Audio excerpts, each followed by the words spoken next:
Ladies and gentlemen, boys and girls, welcome to another edition of the Zulu 24 podcast. And as always, our podcast is sponsored by Antec Airsoft Studios. He's good with guns, bad with table saws. Whether you're trying to just make your gun look nice and pretty or make it shoot to the moon and back, head on over to Antec Airsoft Studios. If you want to reach out to them online, AntecAirsoftStudios.com. And also the snack bar. They serve hot food, cold food, red food, blue food, me food, and you food. And also Zulu Outdoor. It's an outdoor store, but it's indoors, so it's an indoor-outdoor store located right here on Zulu 24. If you want to reach out to them, you can give them a call at 845-684-3139. Whether you just need that last-minute item or you need to pick up an entire kit, they've got what you need. Head on over to ZuluOutdoor.com. And also Blue Mag Airsoft. You won't be blue when you shoot their BBs. They've got high-quality BBs, and they're trying to get them manufactured right here in the United States. For more information on that, head on over to BlueMagAirsoft.com. Also, don't forget, you can listen or watch this podcast on YouTube, iHeartRadio, Apple, Amazon, Podbean, Stitcher, Spotify with video, and Google. Remember, always like and subscribe. It helps us out a lot. Go ahead and push those videos out there. Give it to your grandmother for next birthday. I'm sure she'll love it.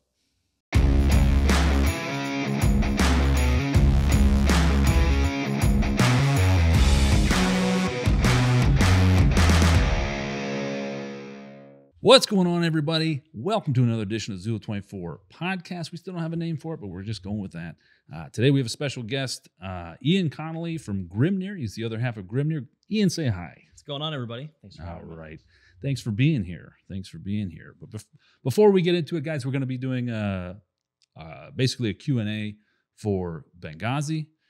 Before we get into that, a little bit of Zulu stuff. So the tickets for Crossroads are on sale right now. Actually, Ian, you're one of the commanders. I am. You and Max from Grimnir are going to be the commanders for that event.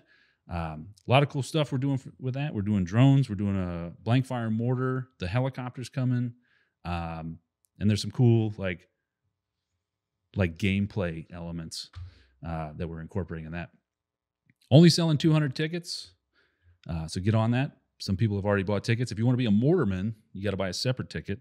You got to make sure you watch the safety video. We're going to ask questions about it and make sure you don't blow your fingers and toes off because it's a cool-ass mortar.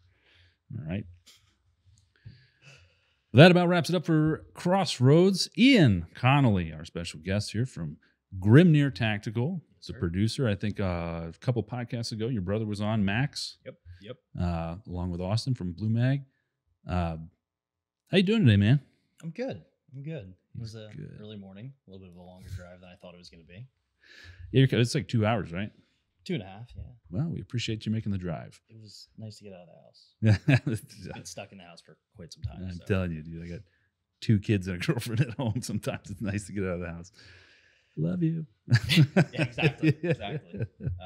No, I'm super pumped to be here, and there's a lot of stuff going around and a lot of stuff that's coming down the pipeline. So yeah, we're all losing sleep over it. So figured we'd share it with you.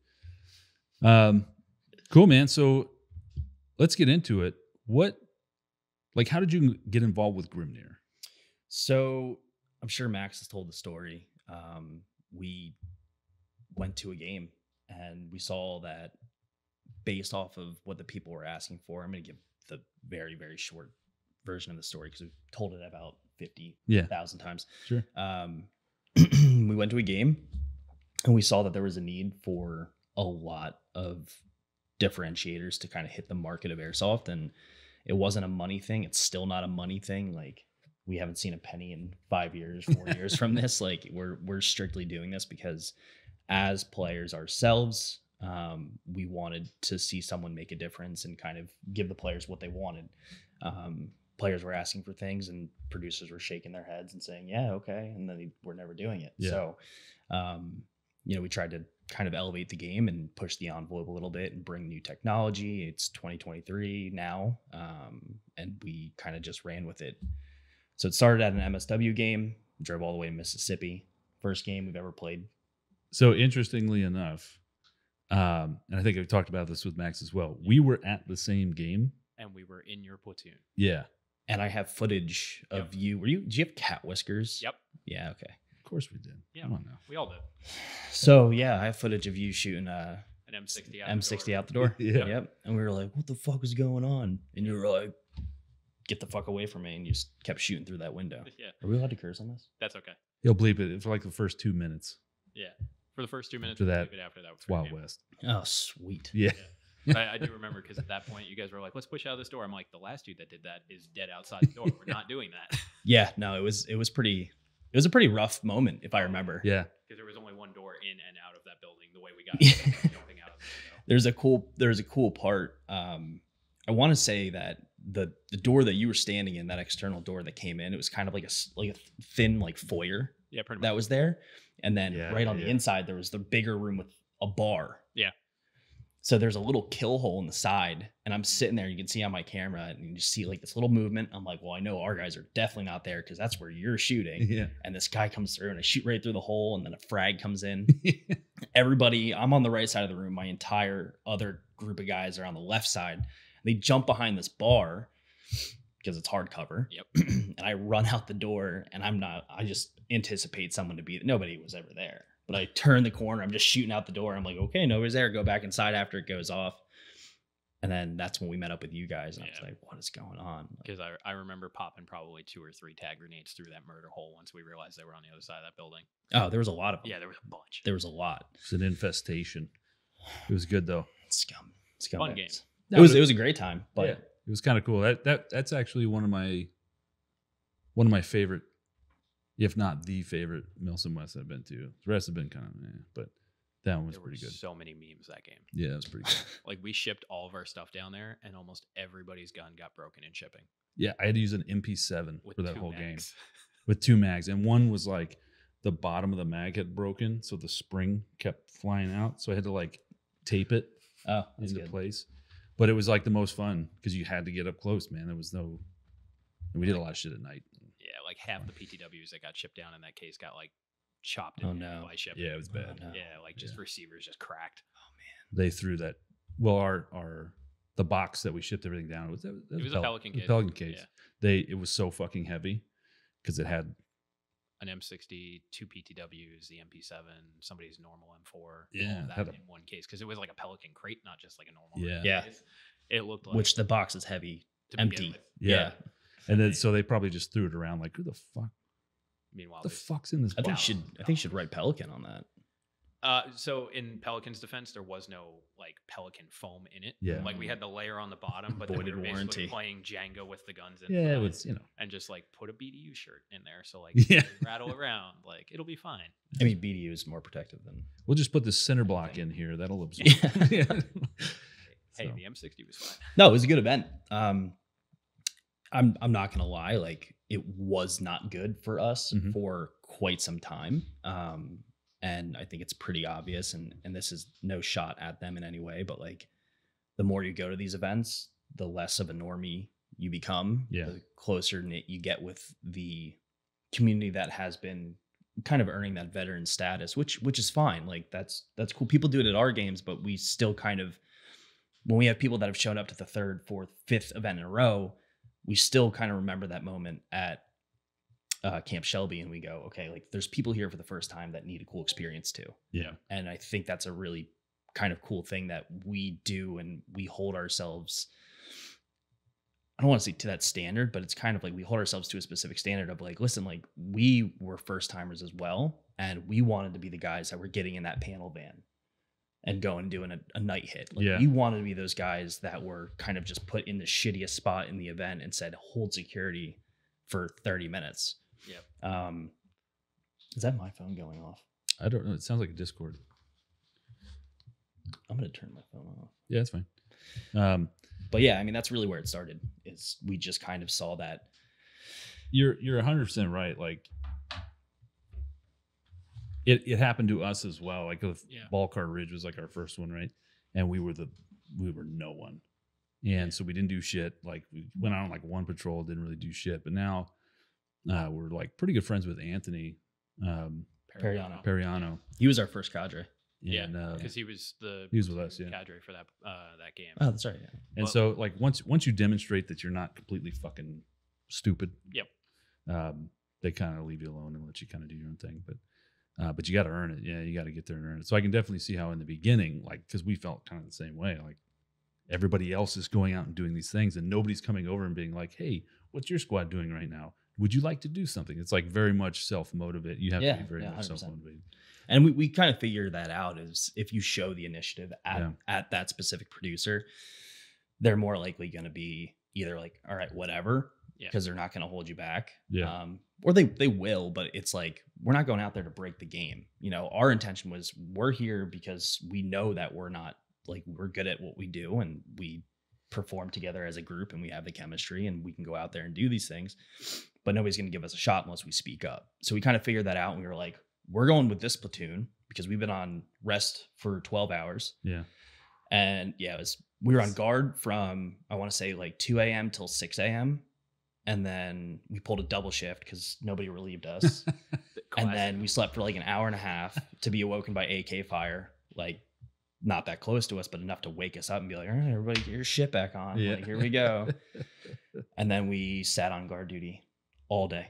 Hell yeah. All day. I was like, oh, this is eventful. Yeah, that sucks. So glad we drove from Pennsylvania to Mississippi. That sucks. Yeah. Yeah, that sucks. But I will say we went to Saratov. I don't know which one it was. It was the summer one. I think it was like May or June. Oh, the one where it was just hot. Yeah. Where it was 98 degrees. Yep. At night. Yep. I was there. It was brutally hot at Panthera in West Virginia. And we had Mark Tormund, who was an ex-Ranger. That was your cadre, right? He was our cadre. Yeah. Okay. And he very quickly looked at our group of 4 guys. It was Max, Logan, Scott, who's another Grimnir guy, and myself. And he looked at us and he was like, I think you guys can kind of hold your own. We're like, yeah, like just give us shit to do, please. We were all nods capable. And he was just like, all right, go do this. You guys were on NATO for that? Mm-hmm. Yeah, NATO was stacked that game. There was, because you had Grom, us, BDG, GMR, and the Brits all on one team. NATO was stacked. Yeah, I mean, for the first night, like we fought over the farmhouse, Yep. and that was just like a massacre. We couldn't get. There was a guy with a PKM in a bush. We're like, what the fuck's going on? It's been past 2 minutes, right? Yes. So that was brutal. And then on top of that, like we went and sat near the crossroads portion at the top of the hill at Panthera. We were up there, and we were just like, they were like, go sit on that hill and make sure nobody comes up that hill. Because we had taken the farmhouse at that point. So we literally just sat there. Yeah, because I remember for night 1, we were just hitting the shoot house on the other side of the AO, and there was like a platoon plus of Rust 4 in there. But we kicked them out by like midnight. I just remember because that gave us enough ammo that we didn't need a resupply for the rest of the game. Because our platoon cumulatively had stolen like 2 full bottles of BBs from that. So for the rest of the game, we were like, nope, we're green on ammo. Let's go. And we just like back-to-back hits. Yeah, we sat up there for a while, and Mark, he was just awesome. He's such a cool guy, and he was not an airsofter. They literally handed him like an M4 iron sights, and they were like, "You're a cadre now." He's like, "Okay, cool." But he gave us a chance to go do things, and then it got to the point where we did something. We did it quickly. We came back. We gave him a report. And we're like, "We're gonna go eat food and maybe take like 30-minute nap." And he's like, "Okay, cool." And then it got to the point where he was coming to us and saying, I was asked to do this for our NATO. Can you go do this? And we're like, yeah, like absolutely. So it did get substantially better as we continued to go to the events. And I've been to 3 Saratovs. I was at the really hot one, the really cold one. Yeah, the really cold one. And then I was the Insurgency game. I was at the Insurgency where it was pretty much police versus everyone. Yeah. I was not there for that, but I did read about it. There's a lot of fuckery that game. Yeah, it was interesting. Yeah, I didn't go to that one. I don't know if we should talk about that. I actually left early because I got hurt. Oh yeah. Yeah, it destroyed my knee. There's like a chain link fence or a chain link, not even a fence, just like draped chains that go all the way around the tarmac area. Mm-hmm. And I was sprinting at night and just literally clotheslined me at my knees. Oh. And I was just like, guys, I can't do anything. I can't move. Yeah. So I had to get a truck to come pick me up. You were that guy. So cool, man. So I assume you guys went to the first event, and then that got you guys all brainstorming together and came up with a group, and Grimnir was born. Yeah. We bought the name GrimnirTactical.com on the way home from Mississippi. Yeah. And I mean, that was maybe 2 hours into the drive. We're like, all right, we're gonna just keep this safe because somebody was gonna buy Grimnir Tactical. that day, apparently. So we bought it, and then we kind of just kept rolling around ideas, and we were like, okay, let's do this. And like, what doesn't the airsoft community have? Can we implement technology? Because we're all big gamers. We're all complete game nerds. And it was just a matter of, how can we do something different? How can we create those differentiators? And then we started implementing all those things, and we had our first event, Radio Silence, at Skirmish, and we had like 110 people, maybe. And it was like so focused on the story that we elicited responses we didn't think we were going to get. Yeah. And we literally, by the first morning that went around, because it was a 40-hour event, by the first morning at like 9 a.m., the people on the IGC literally despised the CFI, and vice versa. Nice. So, I mean, it's kind of good. Like, it's good for storytelling. Could possibly not be good for airsoft. You know what I mean? Yeah. Like when the hatred becomes real, you're like, relax, guys. We're all just costume party. Yeah. But it's amazing that you guys could write and plan out a story in an event that makes people feel a certain way. You know what I mean? Yeah. Like, to become invested emotionally or physically into their faction and despise the other faction is a testament, in my opinion, to your storytelling and the game itself, right? I mean, I do Crossroads and Blood Diamond every year, and I don't have people walking around like the Church of Gonk or what. I don't have anybody that's like, like freedom fighters for life, you know what I mean? But I mean, it's amazing, dude. You guys created a product where people are getting invested into it, and that's awesome. It's cool to see like these little subcultures kind of be created from the players.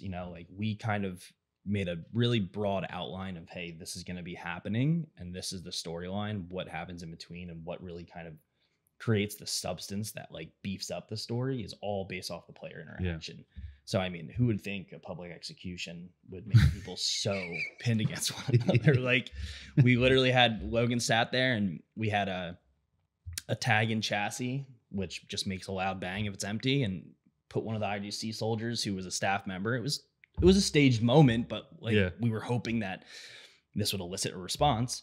We had just taken the two press guys that drove out. It was Task Force Podcast. They drove all the way out from wherever they're from, Indiana or whatever.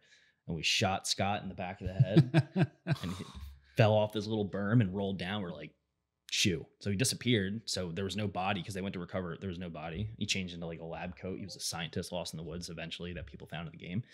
And people hated us. Yeah. They hated the CFI. It was so cool. We were like, oh my gosh. And there was a couple moments where people would be saying, I'm like, hey, time out. I'm a character right now. Like, people actually hated me. Yeah. And Logan. Awesome. And people hated Doc and Wes and Jack. It was so cool. It was so cool. But yeah, we wanted to do that. And like, Max wrote the whole story. They were supposed to be books originally. Yeah. And then we were like, let's let people live this. It's kind of cool. Nobody likes to read. So we allowed. I think you should come out with the books, man. Audiobooks. Well, audiobooks later. They can make their money on the books and then audiobooks later. We'll do something. That's it. We have some stuff in the works, actually. I'm not going to talk about that. But we do have some stuff in the works in regards to just kind of the Soul Wars story, because I think it is a good story. And I don't think people give it enough of a chance.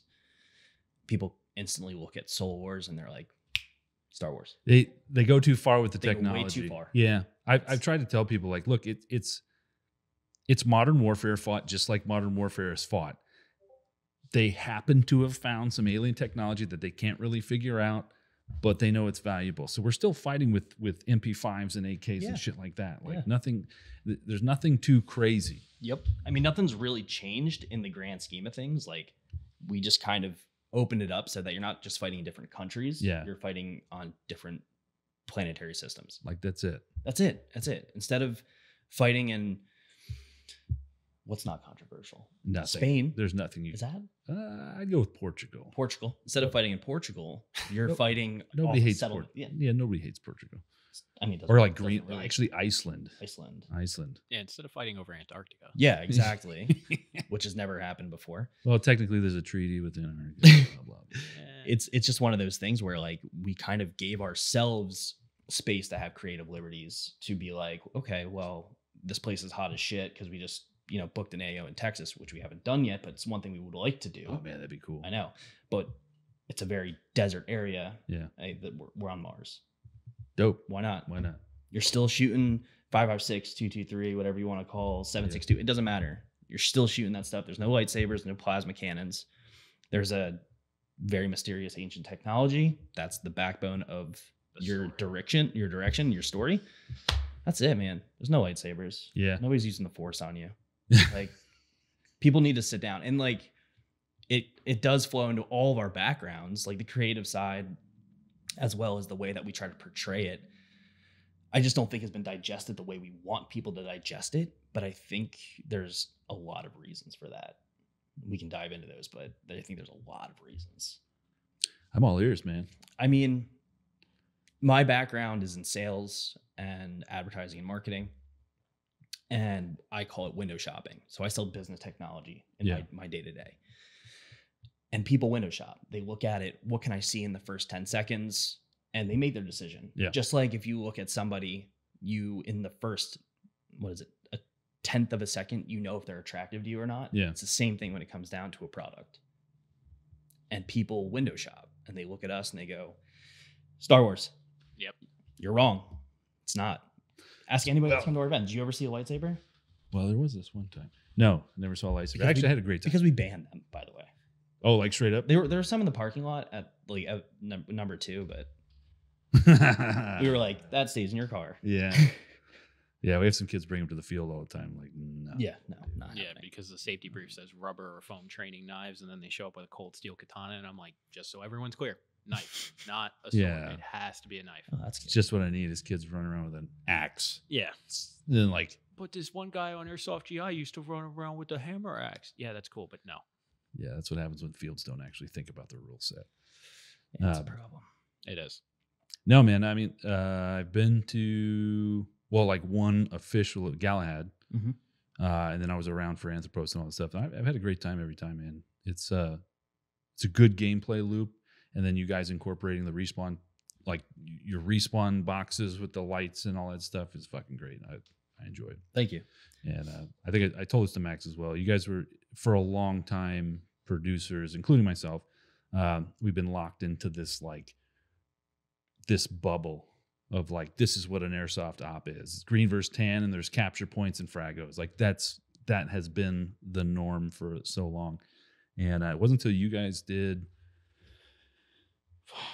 it wasn't Anthropos. It was the private game at the field. Yeah. The bounty hunters. The bounty hunters, right? And I saw what you guys were doing with, like, the cards and the currency system and all that stuff. And I was like, these guys are freaking innovating. They're going to put me out of business because what they're doing is you guys are rocking the boat. And then when you incorporated that into, like, your larger events, I was like, I got to make a change. I have to change. And I actually didn't do Blood Diamond last year because I was like, Blood Diamond is the same. It's green versus tan with capture points. Yeah. I was like, it sucks. So we actually didn't do it because of you guys, and because of my self-reflection, because I was like, I'm not innovating enough. I mean, nobody is, you know. That's why I'm always happy to have you guys run games so I can steal from you. That's fine. That's not stealing if you ask. You know, I guess. You know who else was good? Was Gun Gamers. Oh, that game went well. Their game. Yeah. I have never, with few exception, I've never had players coming off, like staff and like close friends of staff, come off and be like, that was the best game we've played here. And like, what? You guys are usually cynical as shit, man. Yeah. You guys usually nitpick everything. Like, no, that was the fucking best one. Usually the boys walking off the field will have at least something to say about a game. Something, right? Yeah, they came off the field for Gun Gamers and were like, that was the best op we've had here. Yeah. And I was like, why? Tell me why. Tell me. And I talked to the Gun Gamers guys. It's like, I'm going to steal some of your shit because obviously you're doing something right now. Could have been because of the low numbers. I think they only had 100 players. Yeah, but also keep in mind, all of the boys said it was amazing and it was 0 degrees out. Sure. But again, that's why I'm keeping numbers low for Yeah. Crossroads, is because I think that there's a correlation there. There's a correlation between. Well, I've said number it of time and players. time again. Once you go over that 200 player count at the field, I know it's really cool and everybody likes to play with 400 people, but once you get past 200, there's like no avenue of movement at the field, at No. least in its current state. Not only that, but there's like, I feel like all the shitheads register after 200 players have registered. Oh, yeah. like the first 200 are usually pretty decent human beings. But then after that, those are your real supporters. The people that are like, tickets are on sale, I'm getting it before it's Yeah. gone. And then you have people that are like, oh, I'm free this weekend, might as well just go play Airsoft. yeah. It's a different kind of person, different Sure. kind of player. But I mean, same thing with open play. You know, once we get above 200, and it has happened in the past. Well, I guess It you know, does. Like in the anniversary. summertime, yeah, it happens where player numbers get above 200 in one Yeah. day. And it's nice. Like everybody loves playing with a big crowd, and that's really cool. And you get to do your, big charge, and you have 50 people run out at one time. That's cool. But if you're interested in like doing tactical movements around the field and like playing as a team and doing objective based stuff, at least in the current layout of the field at this moment, Yeah. when you get above that 200 player count, you basically can't go anywhere on the field without getting into a gunfight with a group of 20 or more dudes. Yeah, so you got to roll pretty deep. You have to, Yeah. like there's no moving in a group of 4 No. because you're gonna try and hit the back trail and go around the mosque, and there's gonna be 30 dudes in the woods. Yeah. All right, cool. Let's try and go around the lake by Newtown. Cool. There's 30 dudes over here too. Like, where do I go? You can't. You need to allow people. I mean, the time and space is the most basic function of it, of having the ability to maybe not completely do something, but at least have the chance to do it. Yeah. So I always say you got to give them enough time to have their Navy SEAL moment, right? Like, and if you don't have the space to do that, you don't have the time, you don't give them enough time. and it's relative, right? Like it depends on the AO. Yeah. You know, Yeah. Camp Shelby versus Zulu is a very different geez, thing. yeah. 400 people at that place is like having 6 here. So Yeah. it's No, very you're right. different. Yeah, because especially like if you're using Camp Shelby to the size that Milsom West does, where they use the northern towns as well, you can have 500 people at AO and not see someone for an hour. Yeah. 100%. Yeah, And like- Yeah. I mean, at the end of the day, like, you know, it's really hard to land AOs like Camp Shelby. It's actually impossible to land Camp Shelby right now. So yeah, they had a change in Yeah. management at the base. So when you look at stuff like that we're producing, whether it be at Zulu, which is a smaller field, Yeah, for sure. or Skirmish, which is, I mean, it's pretty big. Skirmish is Skirmish pretty is big. huge. Yeah. We're obviously restricted to half the field, and then at nighttime we're able to venture into the other parts that are close to the public at night. But Yeah. even when you look at a place like that, when it comes down to ticket sales, right? And once again, it's not about the money, because we all unanimously agree that we'd rather have 160 players, 80 on 80, that want to work with a chain of command, that are not going to quit and go to their cars, that Yeah. are going to put it out, that are going to move tactically. Like, it's a quality over quantity thing. Yep. Because at the end of the day, we want people to have an awesome experience. Yeah. We want people to have their Navy SEAL moments, because we want everybody to have that time where it's like playing golf. You play 18 holes and you suck on every single thing. And your last shot of the day, you land something 3 feet from the cup. Yeah. And you're like, this is why I keep coming back. It's the same thing with Airsoft. Yeah. It's chasing the dragon. Yeah. 100%. Yeah. 100% chasing the dragon. Well, that kind of follows the rules. Like our group rule, like we always say, we're like, we never play last game of the day because you always end on a high note. But at the same time, if you're having a really shitty day, like first 17 Keep holes playing. suck, play the last one. It's going to be the best one of the day. Yeah. Yep. Yeah. Yep. It's not really how you should live life for everything. Yeah. No, but Like for gambling, Airsoft, it works. you shouldn't do it. No, you just keep going. No, yeah. 100%. No, but for Airsoft, it's a good rule of thumb. It is. And it's very much a quality over quantity thing for us. And like, you got 70 dedicated people on each faction Yeah. that really give a shit about the storyline, care about supporting the producer in regards to being able to do these things. That's a trade-off, right? So It's tough. you look at ticket prices, and when you pay that ticket price, what you're doing is you're paying for all the time, money, and effort that you guys are putting into organizing this thing and putting it together, to include the AO, any props, distribution, all that stuff. So everybody out there listening, support your local producer, Support your specifically local Grimnir. producer. Support single moms. Don't support that. No. So yeah, man. bad. I mean, you guys have a really good product, and I think it shows. I mean, your player numbers will grow. I mean, you guys got this Discord with like 600 people in it. I'm staring at over here.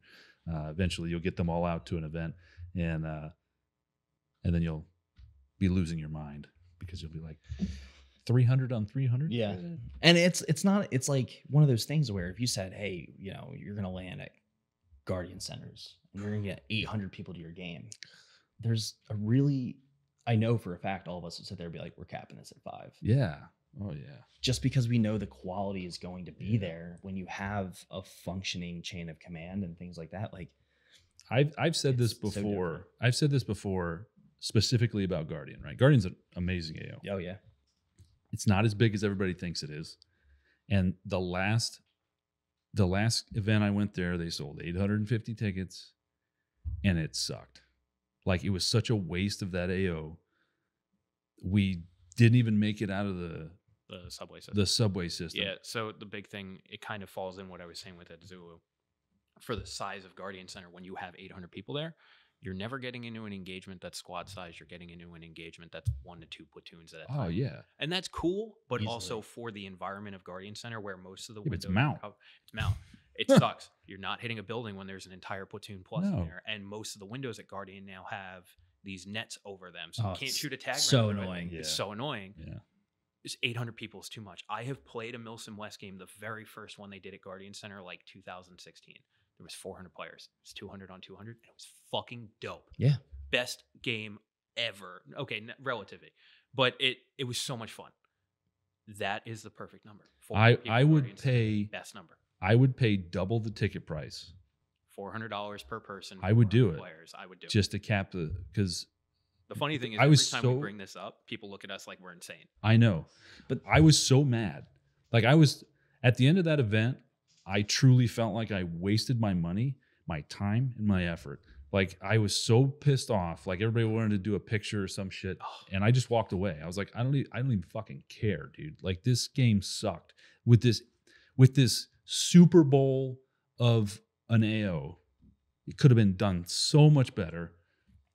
And I feel like they tried their best, but they just sold too many tickets. And maybe it's to cover the cost, and that's fine. But like I said, I would pay double the ticket price to keep the player numbers low Yep. so that the game can actually be worth it. I mean, we Yeah. fucking drove all the way. That's in Georgia. Yeah. Drove all the way down to 16 Georgia. hours for Yeah. us. We went too. I mean, we You- were, you're we were talking there about- last year. You're talking about hotels and Yep. gas, and Airbnbs. Food. the price It's a of the lot. ticket. Like, Oh, it's easily $800 a person to go out Yeah, there. that was like we looked at Today. it after the game. We paid like $1,200 a person. Yeah. Yeah, It's, it's- wild. Between nuts, pyro and everything you needed, it was Oh, like yeah. 12 to 15 Didn't even bucks think of a that. person. yeah, and then at the end of it, I was like, that fucking sucked. We had one cool thing we did. We like cleared out the Entire subway system, Yeah, and that was Friday that's- night. That's where we lived.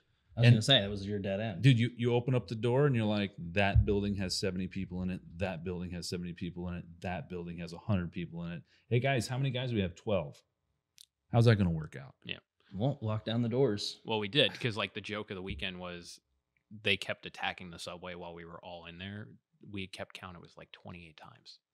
Yeah, it was a bunch. We call it the Fun. Subway Series. Yeah, That's like zombies, man. it was fun. In that in that reality, like it was kind of fun to defend the subway, but like the only time we ventured out of that, we either got entirely schwacked or it was 2:00 in the morning and raining, so no one wanted to come out of the Yeah. buildings. Yeah. And that was the only time, and we took a squad and were able to move through all Yeah. the buildings, and that was cool. But that was it. Yeah. Hey, if you're brave to move in the rain, you're always gonna have more fun than everybody Yup. else. Yeah. I didn't move in the We're rain. like, oh, inclement weather, let's go. I had a full set of PCU in my bag, and I was like, I didn't bring this to not wear it, so I put it on and ventured out in the rain with a small group of dudes. You got to make your own fun sometimes. Oh, yeah. And I'm a huge proponent of making your own fun, but always respectively, like, Within the confines of the game. yeah, like you know. don't break the game and check with staff because 90% of the time, staff's gonna be like, go ahead. Oh yeah, we Like, asked go do it. Mariano if we could do that, and he's like, if you want to go out in the rain, go out in the rain. And it was dope because the buildings that we ended up hitting all had sleeping Rust 4 in there because they didn't want to go out in the rain. So we're shooting dudes in sleeping bags going, this is fucking dope. Ooh, bag kills. Anthony gave us an hour and a half. All right, it's been an hour. Let's start heading back. Yeah. I mean, it's all, I think there's a lot of things that go into it, and it's, you could do 50 podcasts on just airsoft and its community and culture in general, but like, Well, this is episode 5. Yeah. but you have 100 people with the right mentality. I would rather have that every single event Yeah. than 400 people Yeah. just looking to shoot people. Yeah. I mean, Because- and there's an outlet for that, right? Airsoft can be anything to anyone, right? Yeah. So there's already outlets for that, but I feel like the more pricey, we'll call it milsim style of airsoft, kind of needs to start diverting and putting a little bit more work into the mil sim side of it, and again, like appropriately establishing forces, per the area, per the AO, But I think you guys are going to do great. I think you're already doing great. It's just that the word hasn't really gotten out. We could always do better. Plus your Star Wars, so Yeah, I mean, yeah, it's gonna hold. It's gonna I hold really you don't back. want Spielberg in my back yelling pocket. lightning That's bolt and gonna- snapping his fingers out. Yeah. That's gonna hold you back. But that's not the only business you have. No. I started a new business recently called Red King Blades. Red King Blades. Go to redkingblades.com for 20% off your order. Put in coupon code Jordan Esposito. I'll run that. That's I'll run fake. That deal. That's fake. It's fake, but Fake news. follow on Instagram, Red King Blades USA, Yeah. and maybe I'll run Jordan Esposito for 20% off. Is that actually the website? RedKingBlades.com. Yeah. Okay. Yeah. Instagram's Red King Blades USA. Because I'm gonna put it on screen. How long you been making knives, man? So I've been in the mentality of making knives, which I think is a very important thing to discuss, for the last 7 years. So I played college lacrosse. That was my life. Like, that's all I did. That's all I cared about. Yeah. And the education part of it too, of course. Yeah. Yeah. So I graduated from college, and I went, and Max and his wife, Kim, who I think you met the last time, Mhm. was kind enough to be like, hey, don't have a job yet. You just graduated. They had just bought a house in Pennsylvania. And they were like, we have an extra room. You can just stay here. You don't have to pay us anything. Nice. I bought my own food, took care of it, looked for a job for like 2 months. And during that time, I was like, I don't play lacrosse anymore. All my friends are either in other states or still at school. Yeah. And I have nothing going on for me. I was like, so YouTube it is. I was like, yeah, what can I learn to do that interests me? And I fell into this rabbit hole of knife making. I was like, this shit's really cool. Yeah. And this was before, like I was telling Jordan, like this was before, half-face blades blew up. This is Yeah. before Instagram really took over, like Tor Knives and all these Yeah. things, Montana Knife Company. Like that was not a thing. Yeah. I found some guy in Serbia that was on YouTube, just no directions on how to do anything, just making knives. Hmm. And they were sick. And I was like, oh my God, I want to do this. Yeah. So I got a Grizzly 2x72 belt sander and some vices. My grandfather was a carpenter, retired, and I was like, I'm gonna borrow all this shit and never Yeah. give it back. So I took all that stuff to the Max's garage. And for like 6 months, I was out there every single night making awful, terrible Yeah. knives. I mean, you got to start from somewhere, right? Yeah, they were awful. I would Yeah. never do, there's like 50 of them sitting in a box somewhere, and they're just like, there's not even an edge on them. Yeah. Most of them never made it to heat treat. So I Nice. was like, this sucks. And then I ended up moving in with Logan, Yeah. who's another owner of Grimnir, into a house that he had bought in Allentown. And I was like, I can't make knives here. I can't do anything. Yeah. So here I am with nothing to do again. So I spent a lot of time I literally for 4 years just learned Well, yeah. the metallurgy, all the science behind it, blade geometry. I spent so much time and effort just learning. You watched a bunch of Forge and Fire. No, Dude, Oh, I okay. love Forged in no, Fire. I didn't. I threw that on the other day for the first time in like years. I was like, oh, that's Cute. cool. I love that show.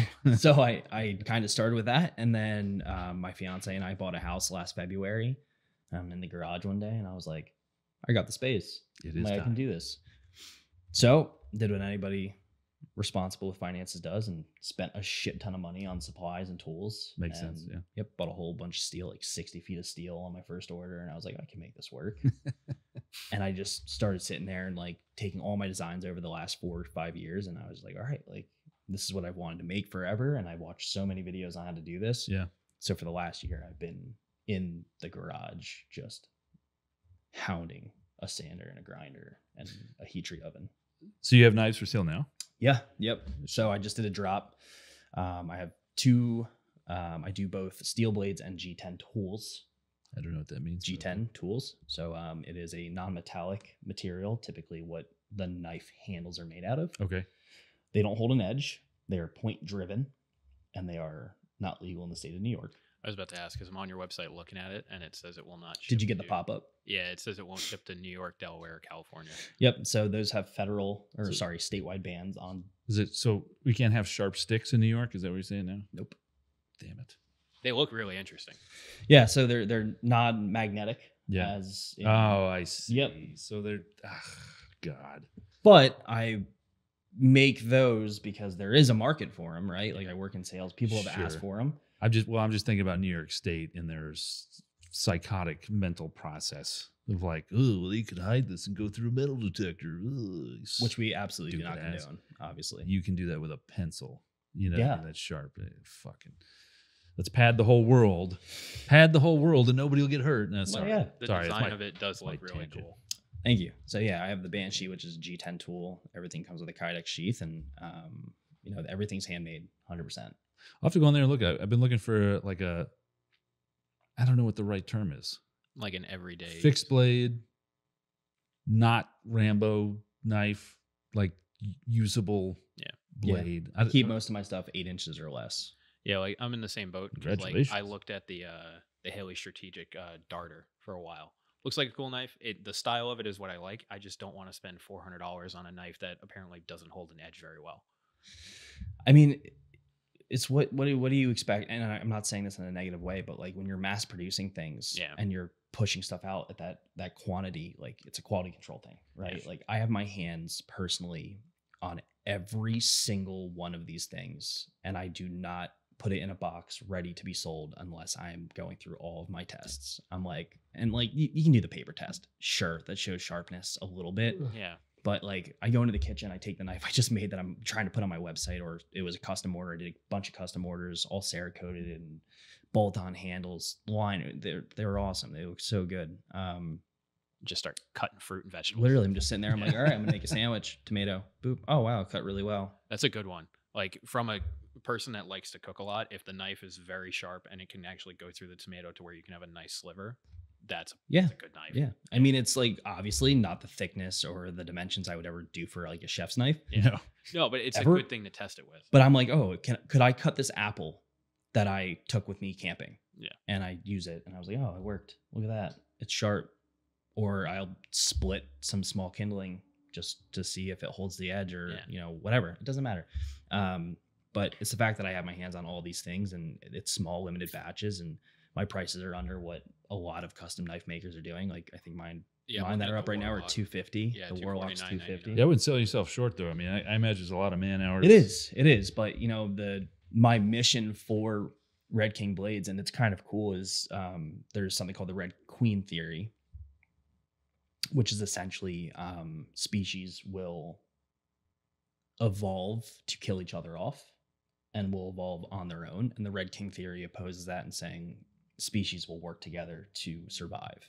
So that's where the Red King Blades thing kind of started. Yeah. And my whole mission was like, I want people to have this stuff. Like, I don't want to put something out here that's a $400 glorified Bowie knife, and It's so expensive. it's that it's almost $400, unattainable. and someone's like, Yeah. I like it, but I can't justify this. Yeah. So it's like, hey, like, here's a Cerakoted blade that's stainless steel or 80 CRV2, whatever steel I'm making it out of, and you can justify spending $250 on a knife that I hope you beat the shit out of. Yeah. It's just the way it is. Sounds like a new sponsor of the podcast. As soon as I get my knife, coupon code Zulu24 podcast. Yeah, we can make See, it happen. Red King, 10% off it. Red King Blades. 10% Yeah, we off. can make it happen. I'm down. Always free shipping. That's what he said. Always first order is free. That's what he said. Oh, I see you're also using Shopify for your website, so that's pretty easy to do free shipping with. Yeah. Shopify is so easy. We're just Shopify. We're just chopping into his Yeah. profits slowly. yeah. Well, no, I'm just saying from a setup His like margin is perspective, zero. like using Shopify for your website, you actually like can do stuff like that with ease. Yeah, no, absolutely. I mean, you can run stuff. I mean, I have, I just ran a sale like effortlessly on Shopify. It was so cool. It was Nice. so nice. Yeah, because we just switched the shop website to Shopify, and I was like immediately, I'm like, oh, you can run discounts and free shipping, and all you have to do is the right coupon code. I'm like, this is exactly what I want out of a website builder. Yeah, no, Shopify is great. I mean, the money movement side, which is always daunting. Oh You yeah, there? so You all right? convenient. I'm exhausted, and we'll talk about why in a Okay. second, I guess. Do you want a cup of coffee? Yeah, please, if you don't mind. Okay, normal No. or decaf? Give me a normal. Okay. Yeah. I think it's called regular, Jordan. But can I have a normal Trenta, please? Dude, I'm telling you, you get off caffeine, dude, and you'll see why caffeine is so bad. Are you off caffeine? Yeah. For a long time. Really? When I have a cup of regular coffee, Normal. I start buzzing, dude. Like I can feel my heart palpitate and whatnot. Maybe that's just specific to me, but No, I haven't. it's me. I haven't had caffeine. I'm sorry, I haven't regularly drank caffeinated coffee in probably 3 years. So is this the first one? No. Oh, No. Because every once in a while I'll forget or whatever, or sometimes Duncan messes up the order, and I'll drink it, and I can tell immediately, and I feel off, just off. It's like my eyes are vibrating or something. But I mean, a lot of people are just super sensitive to it. I can't. I used to drink live without it, but I used to drink 4, 5, 6 cups of coffee a day, and I started looking at that, and I was like, that's a lot of caffeine. So I only drink black coffee, and it's only decaf, and to me it tastes the same. And I get like a mental, like a fake, a placebo effect with it, and that works for me. But I don't know what it is. I mean, I only drink black coffee as well. But I'll get like cold brew, or I'll brew my own cold brew at home, and I'll dilute it and whatever. But I'll get like, if I go to like Starbucks, right, and I get like, just trying like no ice, which they're gonna start changing the price on that, by the way, if you're a Starbucks guy. I don't give a shit about Starbucks. Yeah, okay, cool. Oh, that's good to know because I'm a Starbucks guy. They're gonna start upping the price if you get no ice because they realize that you're getting more coffee. It's fucked up because they don't have enough money. Yeah, but if their advertising says 20-ounce cup, you're paying for 20 ounces. 100%. So I get a 30. Yeah. I get that at 8 a.m. or whenever I get it, and I will make that last till 7 p.m. Oh, good for you. But I mean, today on the drive, I was struggling. I don't know where my coffee went. It's over there. But that's what I got through on the drive. Yeah, that'd be great. That'd be great. Whatever. Well, once Dave's. Oh yeah. Yeah.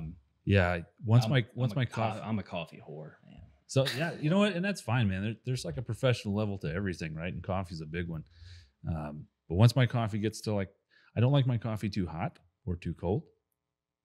So it can't, it's like, there's like this perfect temperature. And once it hits that perfect temperature, I can drink the whole fucking thing. Like no problem. The Goldilocks. Yeah. It's like the Goldilocks zone. But the reason why I'm so tired is because I did a deep dive. Oh, here we go. Into Arma 3. Have you played Arma 3? I've dabbled. Oof. There is no dabbling. I know. We were doing the as an Arma 3 server.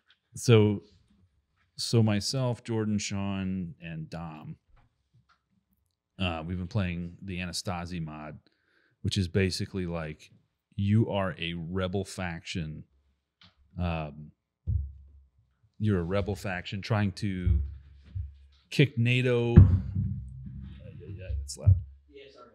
Kick NATO off of your island, and at the same time, like the Russians are invading from the north, and you start with one guy, and you have to build up this army and capture territories and all this stuff. And like professional gamers who play this mod or mode or whatever, it takes them like 5 months. The map of Altus, I just looked this up. It's 270 square kilometers. Squared. What? So it's wild. It's not 220 square kilometers. It's 220 squared kilometers. So it's 220 by 220. Jesus. It's effing huge. And so Jordan and I and all them we've been going way down that rabbit hole, man. But we just had to restart the server. Yeah, we had to restart it. So it's fresh. Yeah. It's fresh. So when's the next session? Tuesday. Knows, man. Probably Tuesday. Probably Tuesday? Dude. Yeah, because we got a night game tonight, and then tomorrow I'm going to be editing this, and Monday also editing this. So probably by Tuesday. Well, I will jump on, dude. I'll be down. Jump in the Zulu Discord, and we'll give you access to the staff channels, or you can use a public channel. I don't care, but yeah, because we're all kind of learning together. And the new Anastasi mod, the correct one, I downloaded I think it's called ACE, so it's a medical system, and it's not like, oh, you've been wounded, let me sprinkle some magic fairy dust on you and you're back alive. It's like I have to look at you and be like, oh, you're shot in the right arm, let me tourniquet the arm, pack the wound, or put a bandage on it, pack the wound. Now I can take the tourniquet off. Oh my God, your heart rate is low, let me check your pulse. And oh, his heart stops, I got to do CPR on you. Like getting somebody back up is like, you need a medical doctorate figure it out. But the cool part is though, is that it's very hard for you as a player to die, like outright. Yeah. Like, barring some certain circumstances, like you catch an RPG to the face or whatever. Or taking 250 cal machine gun rounds to the chest. That'll That's the do. worst. Yeah, That was that'll the do. other night. I hate when that happens. But Is it permadeath? no. No, I'm just saying. no, but it's frustrating. pretty Like sweet. you guys drive. That would be so freaking hard. I know, but You it's thought sweet. hard. Let me play the game for more than 20 minutes, and we'll yeah, figure but like that prime out. But example, the other night we spent 20 minutes driving to a target, and then you get out of the vehicle and get 500 meters from the target, and then you just get clapped, and now you spawn those 20 kilometers Yeah. away. And you're like, shit, I gotta do that all again. yeah, we planned this, like Jordan and I planned this whole attack on this. It It was a radio tower. It was like it's like a NATO outpost, and they Oh, have these that's what it was, towers, yeah. right? It's all AI at Yeah. this point. Yeah.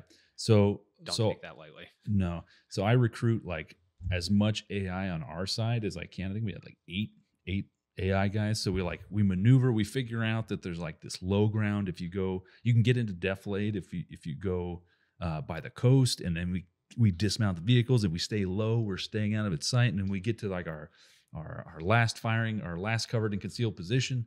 And okay, now it's time to go. So then I'm like he was trying to take out like a There was a dude with a 50 50 cal cal. machine gun. That's when I found out that the optic I was using wasn't properly zeroed for my rifle, because the rangefinder's telling me 600 meters. I've got it at where the 6 is on the You have to crosshair. zero your optics. we're not sure yet. We're We not don't sure know. because so I had a different optic on there prior to this hit, and it was like the hammer scope, so like kind of like the ACOG, Yeah. where you have the magnified and then red dot on top, Uh-huh. and it had crosshairs for 200, 400, 600. And I knew from previous nights of using it, if I ranged to the target and where I put the crosshair for like 500 meters, that's where the round was going to impact. I was using a 308 rifle. This new one was a 3 to 10. So I'm like, all right, same rules apply. Put it on max magnification, put it to where 6 is, because this target's 650 meters away. And I didn't even see where my round impacted. Yeah.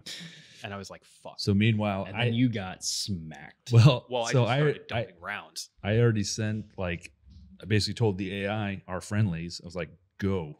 Because they have like grenadiers and medics, and so they're kind of self-sufficient. Like if one guy goes down, the medics will actually come over and drag him and try to heal him, whatever. So they'll buy us some time. And so I'm like, okay, perfect world scenario. We come around on this tower so that only one of the mounted machine guns has Because there was 2. has eyes on us. It's like Jordan takes him out. When that happens, I send the AI, and then I start launching rockets at this thing.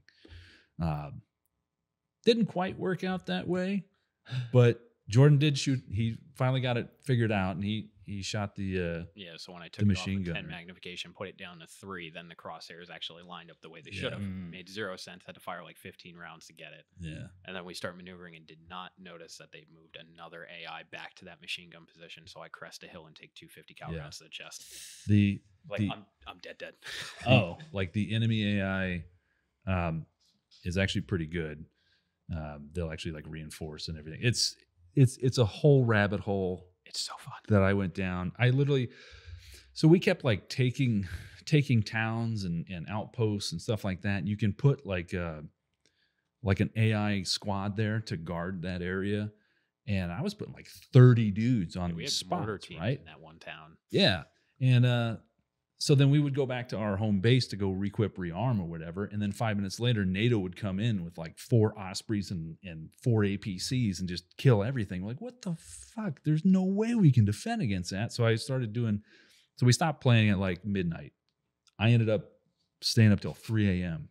trying to figure out what it is we're doing wrong. Turns out that version of Anastasia that I downloaded is like an older version. And it's broken. And it's completely bugged. Mm. So there's like no way to capture zones. So I had to go back and re-download the new one. Which is the one that has all the in-depth medical Yeah. stuff as well as some nicer features. You're gonna have to share those links because Oh yeah. But that's It's the Steam thing. Workshop. I'm not even married yet, and she's gonna divorce me. This is, But that's No, the just, new just make an server. office in your house. Shut Yeah. the door. I'm working. I do have my office. So. But that's the new server, which is why we had to restart it, because we had played for probably a week on that server. Yeah. And Just we weren't kind of getting anywhere. yeah. You couldn't. You Yeah. couldn't. Fuck, man. Like 'Cause we were putting resources in there, man. Like we had fucking taken over that resources. one outpost. It had to be maybe 10 clicks from our home base. In a week's time, we had taken that outpost at least 15 times. Yeah. Every Because- time you roll up, like, That's broken. Yeah. I mean, Yeah. yeah. Every time we roll up, we're like, oh, good, there's 2 more APCs. Good thing we brought a truck full of rockets. Yeah, we're rolling around with a pickup truck with 20 rockets for a Gustav. Well, it's pretty cool too, because you have to, you literally start with nothing. Yeah. And so everything that you acquire from like a downed somebody that you killed or whatever, you have to take it back to your arsenal box. And once you accumulate a certain number, in this case, for that server, it was 25, then you got unlimited access to it. So you could still use it. You can go pick up an M4 anytime you want if you have acquired. Yeah, like if you have acquired 25. I mean, you can still use them if you have 14. You can still go in there and use them, but you're like, if you I'm die so or close. drop it, If you die, you now only have 13. Yeah. so Like, you do lose it. Oh yeah. Now is it persistent? As in, you can go back and pick Yes. it up. Yeah. Yes, you can. 'Cause Yeah, we've so done that for many Love times. that. Prime example, like we had You gotta an go get. unlimited- You gotta go get my M4. Yeah. We had an unlimited amount of those M14s I was using, but we only had 2 pairs of night vision. And when there's Yes. 3 of us rolling around and one dude gets smoked immediately, and the dude that doesn't have nods, we're like, go find his body and pick up his night vision right now. Yeah. Go So get that. so that's the other cool thing about the server is that 1 minute in real time is 1 minute in the game. So when it gets dark, it's dark for the next 8 hours. Like, so NVGs are absolutely crucial. And so they're very valuable. So there was many times where the only mission that we had was to go find our dead bodies and reacquire our night vision. Because So now do you? What do you start with? Like So you're with like rocks, or do they give you like an old AK or something? So in this current one, you start, believe it or not, with a vector and one other submachine gun type thing. I can't remember. I think it's the Evo. Maybe, yeah. And so as time progresses, It's an interesting starting. it choice. is. It's a little weird, yeah. But as time progresses, because every 10 minutes, every 10 minutes, the server like updates. And so you get money and like human resources points or whatever. But also when it does that, it'll sometimes give you an unlock of another, and it's everything that's unlocked for free is basically like bare bones, basic, bolt action Lee Enfield, no sight type thing. Yeah.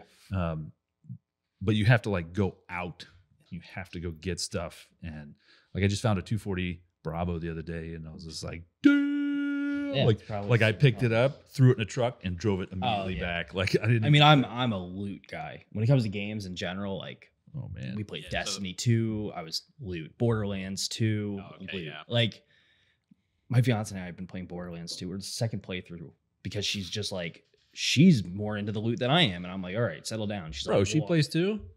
No, she plays like Borderlands. No, I was gonna Like- say get her into armor. That way it could be No. it could be a couples thing. Maybe. Now I it's don't know. like, yeah. We can have a record breaking. Try to figure it out. 3 women on an op. Yeah, right. Nobody knows how to talk. You're like, oh. Just hear a female voice and they're like, Disconnect from Discord. Real quick. Yeah. No, but like she figured out like legendary guns in Yeah. Borderlands and now she's obsessed with it. And she's like, oh, like I can't wait to get the level 50 max out because then they start dropping that high level gear. I'm Oh, like, yeah. all right, we gotta calm down. Like it's 2 a.m. on a Tuesday. Like, I You have to gotta work in the morning. work tomorrow. Yeah. But I mean, any game that involves loot. Now, if you kill somebody in this game, do you loot their individual body or is it Yep. like And it's Yeah. everything. It's Yeah. like sometimes you might not want I the want your rifle. helmet? Yeah. And Sometimes you might not want their rifle, but you want the attachments that are on their rifle. Yeah. Because Yeah. attachments fall into the same thing. Yeah. Like the attachments other are- night, like I'm a we had Tarkov guy one too. or two of You those. play Tarkov? Oh, Not well. Oh, nobody plays well. That's not true. That is not true. Yeah, I agree. That's not true. Yeah, but like we only have like 1 or 2 of this optic. So like if you die, we're going back for it. Or like the rangefinder, we only had Yeah. 1. So it was Yeah. like if you die, make sure somebody grabs that off your body. Yeah. But same thing applies. If we go hit a target, you can take their shirt, their pants, their helmet, That's sweet. their glasses, Yeah. just the optic on the rifle, or the optical light, the laser, the bipod, the whole 9. That's Like, awesome. You can take every Yeah. individual piece. And I love those games where those levels of complexity are obviously in there. Like Tarkov is very complex in the sense of like ammo types, everything, right? Which is just a whole different world. And that's like, if you're playing Tarkov seriously, that's the only game you're playing. Yeah, I And can that That play is Tarkov. true. That is true. Unless you play like a super dumbed down quick game. So like all the guys from Grimnir are playing Baldur's Gate right now, which is like RPG, kind of like Dungeons and Dragon-y stuff. Yeah. And it's just not my cup of tea. Like, they're like, it's really fun and relaxing. And I do like spending time with them because we're friends. Yeah. But at the end of the day, I'm like, does anybody want to go on, barricaded suspect on Ready or Not? Yeah, right. Does anybody want to do anything like that? Like, those are that's how I have fun. That's like kind of what I do in my spare time. What very little spare time I've had lately is playing. I like the tactical shooters, and I Hell Let Loose. Like, oh, great game. Oh my god, so much fun, but it's so simple. Yeah. Well, it's as simple as you make it, right? So Edgar and I, Edgar and I were doing tanks in Hell Let Loose. That's a we were different world. 3-manning tanks. That is, you want to talk about communication between 3 different That's levels? complex. Oh, it's so good though. But once you get it, like I feel like Tarkov ruined me actually for video games, right? Because Tarkov's like the most stressful fucking stress simulator. Once you get rid of the gear fear, it's better. But like $100,000 gun, you take it in there and you get fucking swacked by a scav, an AI scav, and you're like, that's cool. Didn't even fire around. See, that wasn't what turned me off with Tarkov.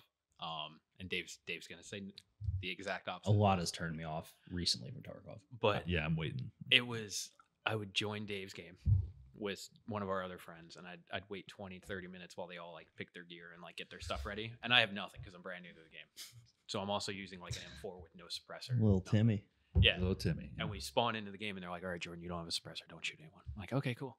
And it goes one of 2 ways. We either run around for 30 minutes and get everything we need to get done and then leave and I don't fire a shot, or we get smoked immediately. And they're like, pick up my gun, use my kit. And I'm like, cool, I don't even know how to like reload right now. And get absolutely smacked. And we're like, all right, that was okay. Like, it was a bad raid. Let's reset and redo it again. And then it's 20 to 30 minutes of them all setting up their kit and me going, cool, I still have an M4. Like, that's great. Yeah. And I'm like, when I play video games, I want to play. I don't want to like have to go through the process of like sitting 20 to 30 minutes each time. And I'm like, that just got me so frustrated. I'm like, I can't do Tarkov. I am so much the opposite of that. I enjoy, like, I need something. I think mindless. So to me, Call of Duty is a mindless game. Oh yeah. You just click a button, go in, and shoot it up. Right. I can't stand it. I need to plan, and I need to have some level of complexity. And I know that sounds elitist, but I'm just saying, like, for me to enjoy the game, I can't play Tetris. You need something more than Call of Duty. I need something to challenge me intellectually, right? Like, that's why I'm kind of excited about this medical system in Arma, is that it's complex. Like, you have to learn something. Yeah, exactly. It's not like, just like you're wasting your time. Yeah, but it was also like, I think Arma might be the perfect game for our group. It's for the middle of the road for everybody. Yeah. And I'm definitely going to pick Tarkov back up. I'm just giving it a break right now because there's some shenanigans happening.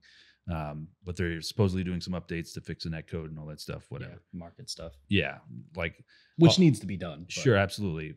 But I'll come back to it. But right now, Arma, I am laser focused on this shit, and it's tingling my plums. You know what I mean? Like, I'm getting into it, dude, because it's an endless open world sandbox. Like, I was editing missions and like learning how to tell the AI how to do shit autonomously. Oh, that's cool. Like, it's really cool.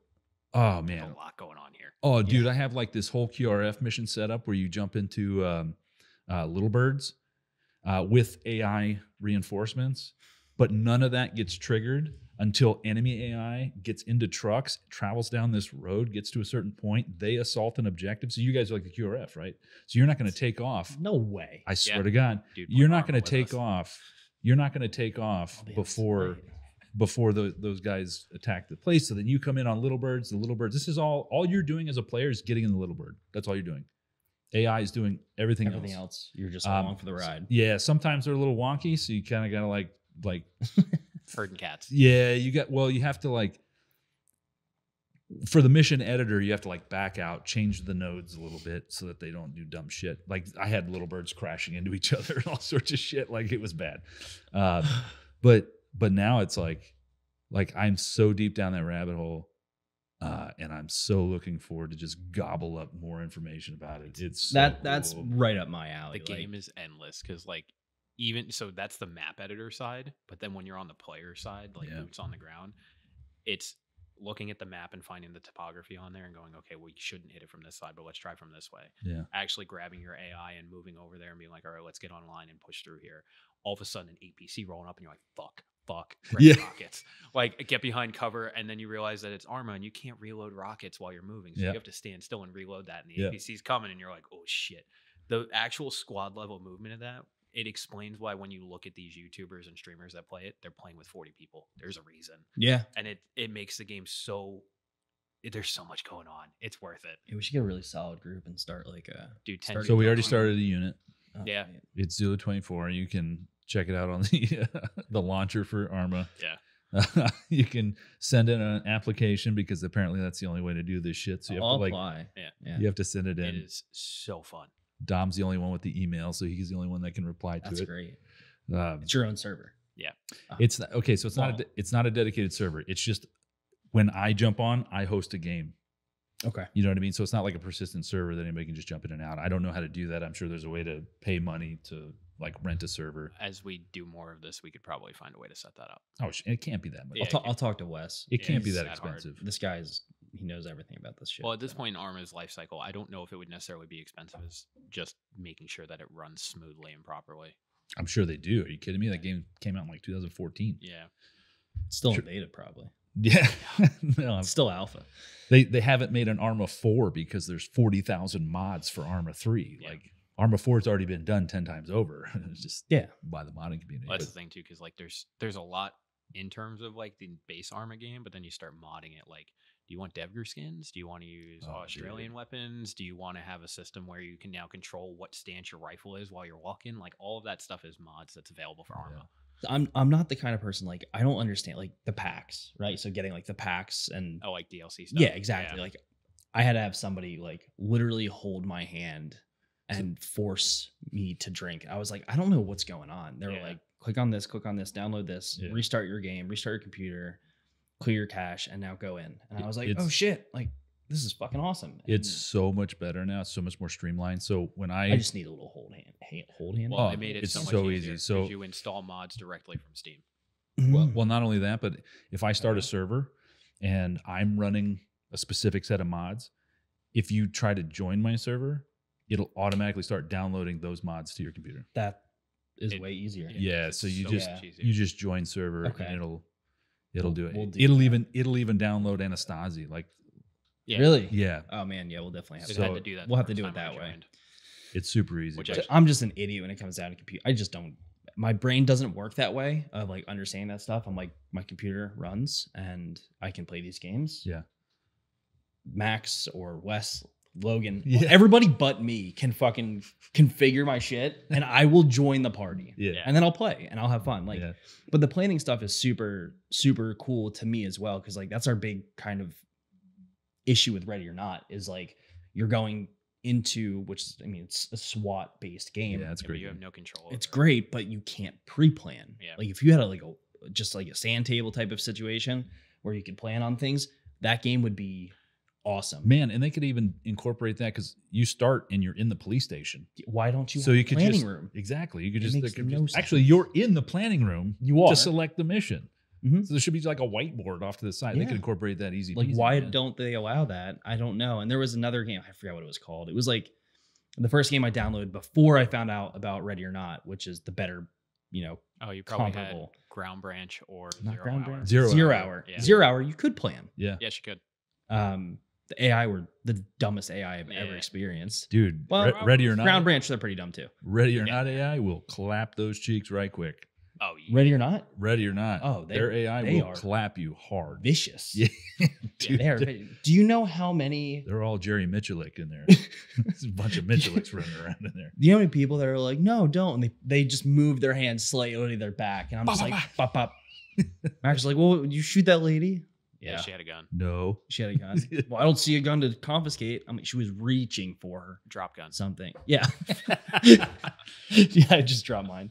Oh, there it is. Yeah. It's just Yeah, a I gun. mean, I just haven't had a lot of time to play, but like, there's a lot of nights where I sit there and there's no hockey on. I'm a big hockey guy, but there's no hockey on or whatever's going on. I'm just like, all right, like I would Yeah. like to play something, but it's hard to really, really get into a game. And the last time that happened was Tarkov, and I was not good at it. I was getting smacked all the time by crazy stuff. So the thing I like about this game is you can kind of make it your own. So I told the story. Nobody knows the story. I'm not good at gun shooting in that game. Nobody is. No, Some people are. some people are, and that's what really fucks me up. Yeah. Is that I'm out there and this guy like looks at me. I'm like, don't do it, and he's like, all right, and then one shot, done. I'm always amazed in that game how quickly people can acquire a target and then instantly headshot you. It's well.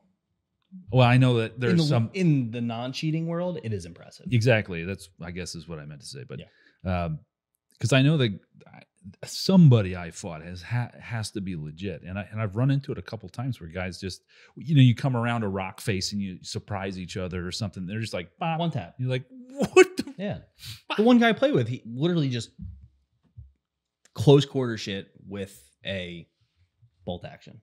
That's And awesome. almost always wins. Just hit him in That the is- pellet girdle. Or he goes down. And he's like, Ian, he's right there. I'm like, what am I gonna do? Like, what am I? I'll he's- throw it. He's bleeding out. Here's an Just- F1. Yeah, it's just Hit a tree and just blew myself up. Like, so I wasn't good at the game. So I was like, how can I do something I'm good at? And I'm good at talking. I'm a good bullshitter. Yeah. So I was like, oh, what is it called when you find something really valuable? You find a Bitcoin in Tarkov. Where do you put it? you put it up your butt. Up your butt. Yeah. Exactly. So It's your secure container. But Yeah. everybody in the industry calls it up your butt. Yep. So I was doing the Lighthouse run, the loot run at Loot House and Lighthouse. Yeah. And I was finding Bitcoin, military cables, all this good shit, 60,000 up. I would go in with nothing except for a pistol. Oh, you were doing the 0 to hero run. Yes. So I would do that, but then I started realizing there's players on this map that have way better shit. And I don't really know how to build guns in this game to Oh, be that that's- good. That's hard too. That's a whole. So I was rabbit like, hole. I'm gonna be a piece of shit. So let me tell you that. Oh, are you an exit camper? No, Oh, no. because that's a dirty. That is dirty. Yeah, it's a dirty. Oh, I've actually never exit camp, exfil camp, whatever you call it. So I would go hang out at Loot House, and I would bring in my butt. Yeah. I would bring in something like a military cable, something decent, right, in value, and I would wait in that little pool area, if you know where that floating trash bag body is in the Yep. pool on the basement floor. And I told this to Max, and I haven't heard that guy laugh this hard in his fucking life. And somebody start hearing footsteps, and I get down in the pool and I crouch down. I'm looking over, they can just see the top of my eyes, and I'm waiting. And it's a player, and he has good shit, and he's kind of a thick guy, or it doesn't matter. I don't discriminate. It could be any player. And I'm like, hey man. Oh god. He's like, what's up? Starts shooting at me, go down. I'm like, whoa. Easy, fella. I'm like, hey, do you want to be on Tarkov's #1 game show? And then he's like, you just hear him VoIP, and he's like, what? I'm like, yeah, come on down, play What's on My Butt. Or What's Up My Butt. What's in my butt? Hey, what's in my butt? And he's like, what the fuck? I'm like, yeah, come on down. We're gonna play a game. I'm gonna ask you some trivia questions, and you can win anything from military cable all the way up to 10 Bitcoin. And they were always willing. I'm unarmed. Yeah. I have no plate carrier. I have nothing on. I'm like, what is this guy gonna do? So I go through, and I like the first 2 questions are super simple, and it's bullshit. I'm like, Sacramento is the capital of California. First question, what is the capital of California? And they're like, and one time, one guy, I knew he was Googling it, but I just told him the answer. I should have killed him there. Yeah. I just told you the answer. So I asked this guy this one question, just perfect example. He's like, Sacramento? I was like, congratulations. You just won the first round of What's in My Butt. It's the best TV talk show voice I could do. Drop a military cable at his feet. Player looks down, 5'7". Bop, top of the head. Take all the shit, put that back in my butt. Exfil out. Bro, that I did it on repeat. oh my god. I did it for the first time at the end of the last wipe, and that's how I started this wipe.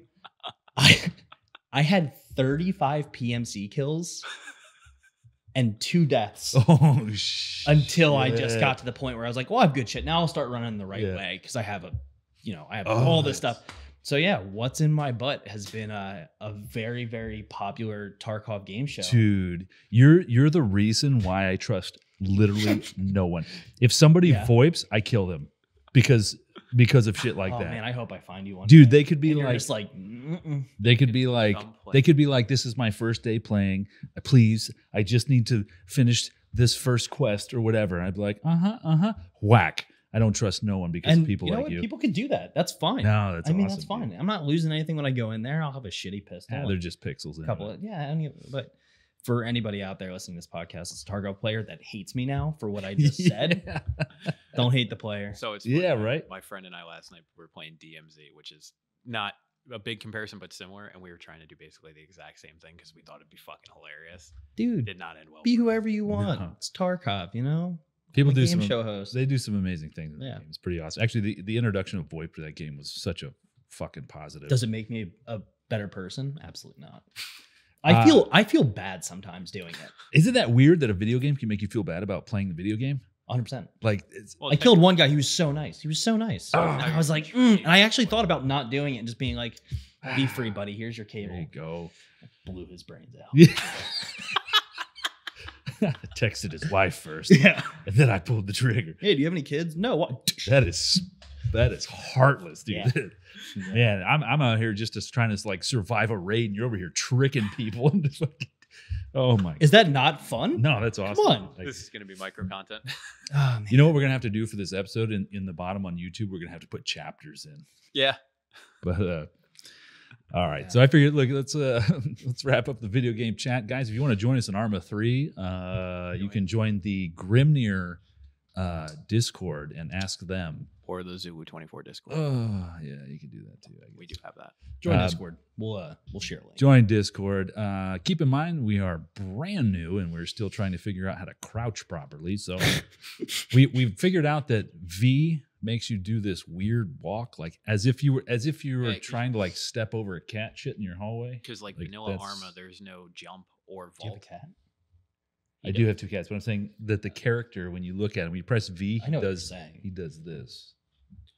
Yeah, because like Like he's vanilla stepping over Arma, a there's cat. Oh, like no- you just took a shit and there's no toilet Sort paper, of. so you got to go to a different bathroom. Sure. We were There you fooling go. around the other night just like pressing random buttons Just me? because there's no jumping or vaulting feature in the base game. But I pressed V and my character just like I just It's like he stepped in dog shit. He was like, "Ugh." cowboy like doing the walk. He was like, "What is that for?" I'm like, "I have no idea." And I walked over to a wall and pressed it, and it just like glitched me through the wall. I'm like, "Well, that's neat." Yeah, well, this is strange. One time we both tried to walk through something and we got hurt. Yeah, we both We're like, injured what each the other. fuck? What happened? So anyway, if you want to join us for that, that's fine. We're doing Anastasi, and we're going to try to figure out how on earth we're going to ever go up against. I did the U.S. Army, and then Russia's invading, so be some cool stuff there. But if You you, should were join us. expecting like Karma Cut or Drewski level shenanigans, no, we're Oh God, no! no. Oh God, no! That communication level is not happening. This is all memes. It ain't there yet. I'm still not. It'll positive. get there. It'll evolve. It'll evolve. Eventually. Tarkov- But for now, I tell you what, Tarkov's good for communication, dude. Nick and I, when we play together, Yeah. pretty seamless. But anyway, oh no. let's take a quick break, and then we'll jump into what I'm sure everybody's been waiting for, the Benghazi questions. Yes. Got a bunch coming through the Discord, I think. So Well, I have to go to the bathroom, so we're going to take a quick break. that's perfectly Okay. fine. Do it. All right, so we're back from the break. Now it's time to get into the Benghazi questions. We put out a couple posts. I know Ian just put something out on Discord for you Grimnir guys, and we're going to get into answering some of these questions. So, Jordan, if you want to curate the questions, we'll try to answer them to the best of our ability. All right, I got you. So the first one that has been submitted by multiple people multiple times, player-driven vehicles and personal operated vehicles. Oof. Okay. So we will be allowing players to bring their own POVs. You will be required to show proof of insurance, driver's license, valid driver's license, make and model of vehicle, and license plate, right? We want to make sure that you are submitting the same vehicle that you are driving. You also need to understand that any damage that happens to the vehicle while on the property is your responsibility. We are not paying for this stuff. So you need to choose wisely. Also, the type of vehicles that we're looking for are trucks.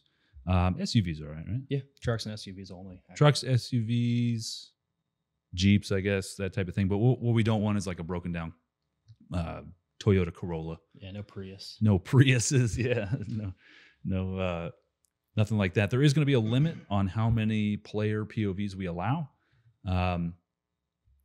And yeah, I guess that's kind of it, right? For- All right. So, Staff member has to be Oh, that's right. present in the vehicle when it's That's right. being driven. Yeah.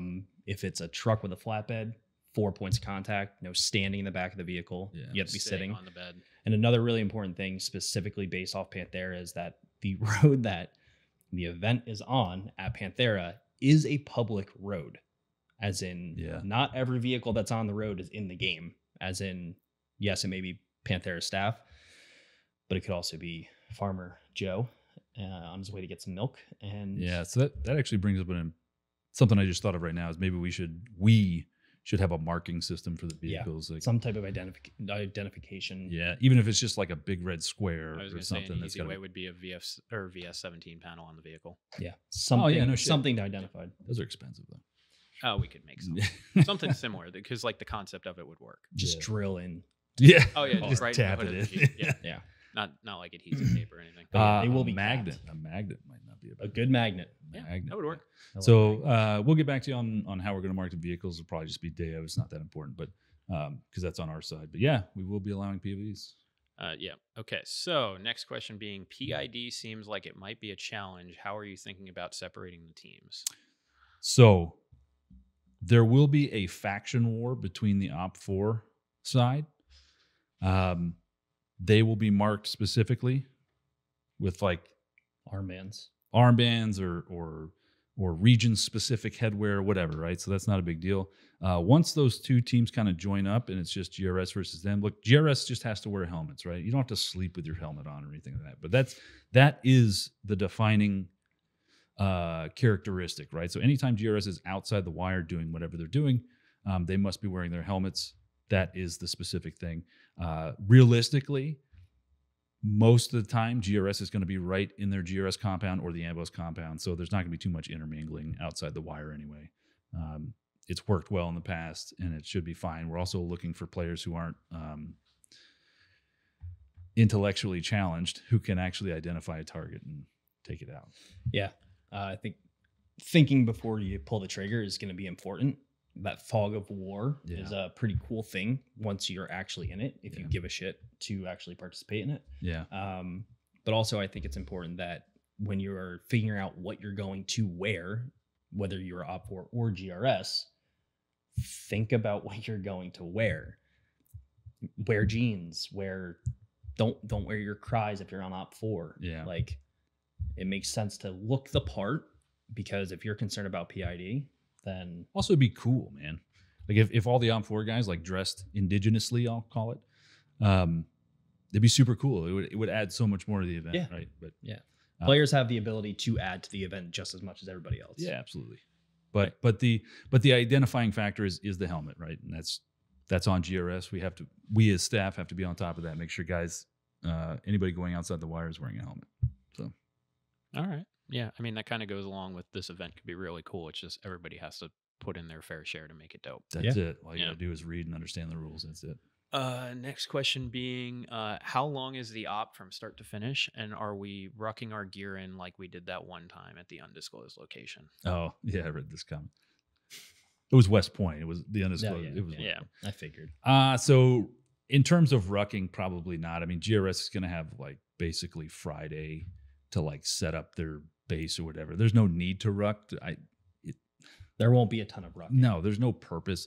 And Op4, same. Like you can load up shit in the vehicles and bring it out to your starting points and like set up your little Bedouin village there. That's fine. Op4 will realistically have a lot of walking to do, but you're not going to be walking with a ruck on. No, not at Yeah. all. Yeah. I mean, you'll GRS. have your base camp Yeah. type of setup, Yeah. your village, if Yeah. you will. Yeah. Is that Sure. Whatever. okay? You'll have that area set up, but I would still say prepare as if you had to ruck, you are capable of doing so. Sure. Don't be bringing mini fridges and stuff like that. And It's frying pans. Dumb. Yeah. Or Just pack. portable DVD players with screens. Yeah. Not Yeah, kidding, just that happened, by the just way. pack. Just pack accordingly. You'll be fine. So no, I don't think you're gonna be rucking anywhere, but pack light. Yeah. But speaking of the Op4 camping situation, is there going to be any restrictions on the Op4 camping? Is there stuff they can't bring? No. I mean, anything besides an RV, right? Like, I think set up tents, man. Be comfortable. We want you to stay the whole time. GRS is they are never going to attack your camp. It's just not, that's not in the op, right? This op is pretty scripted.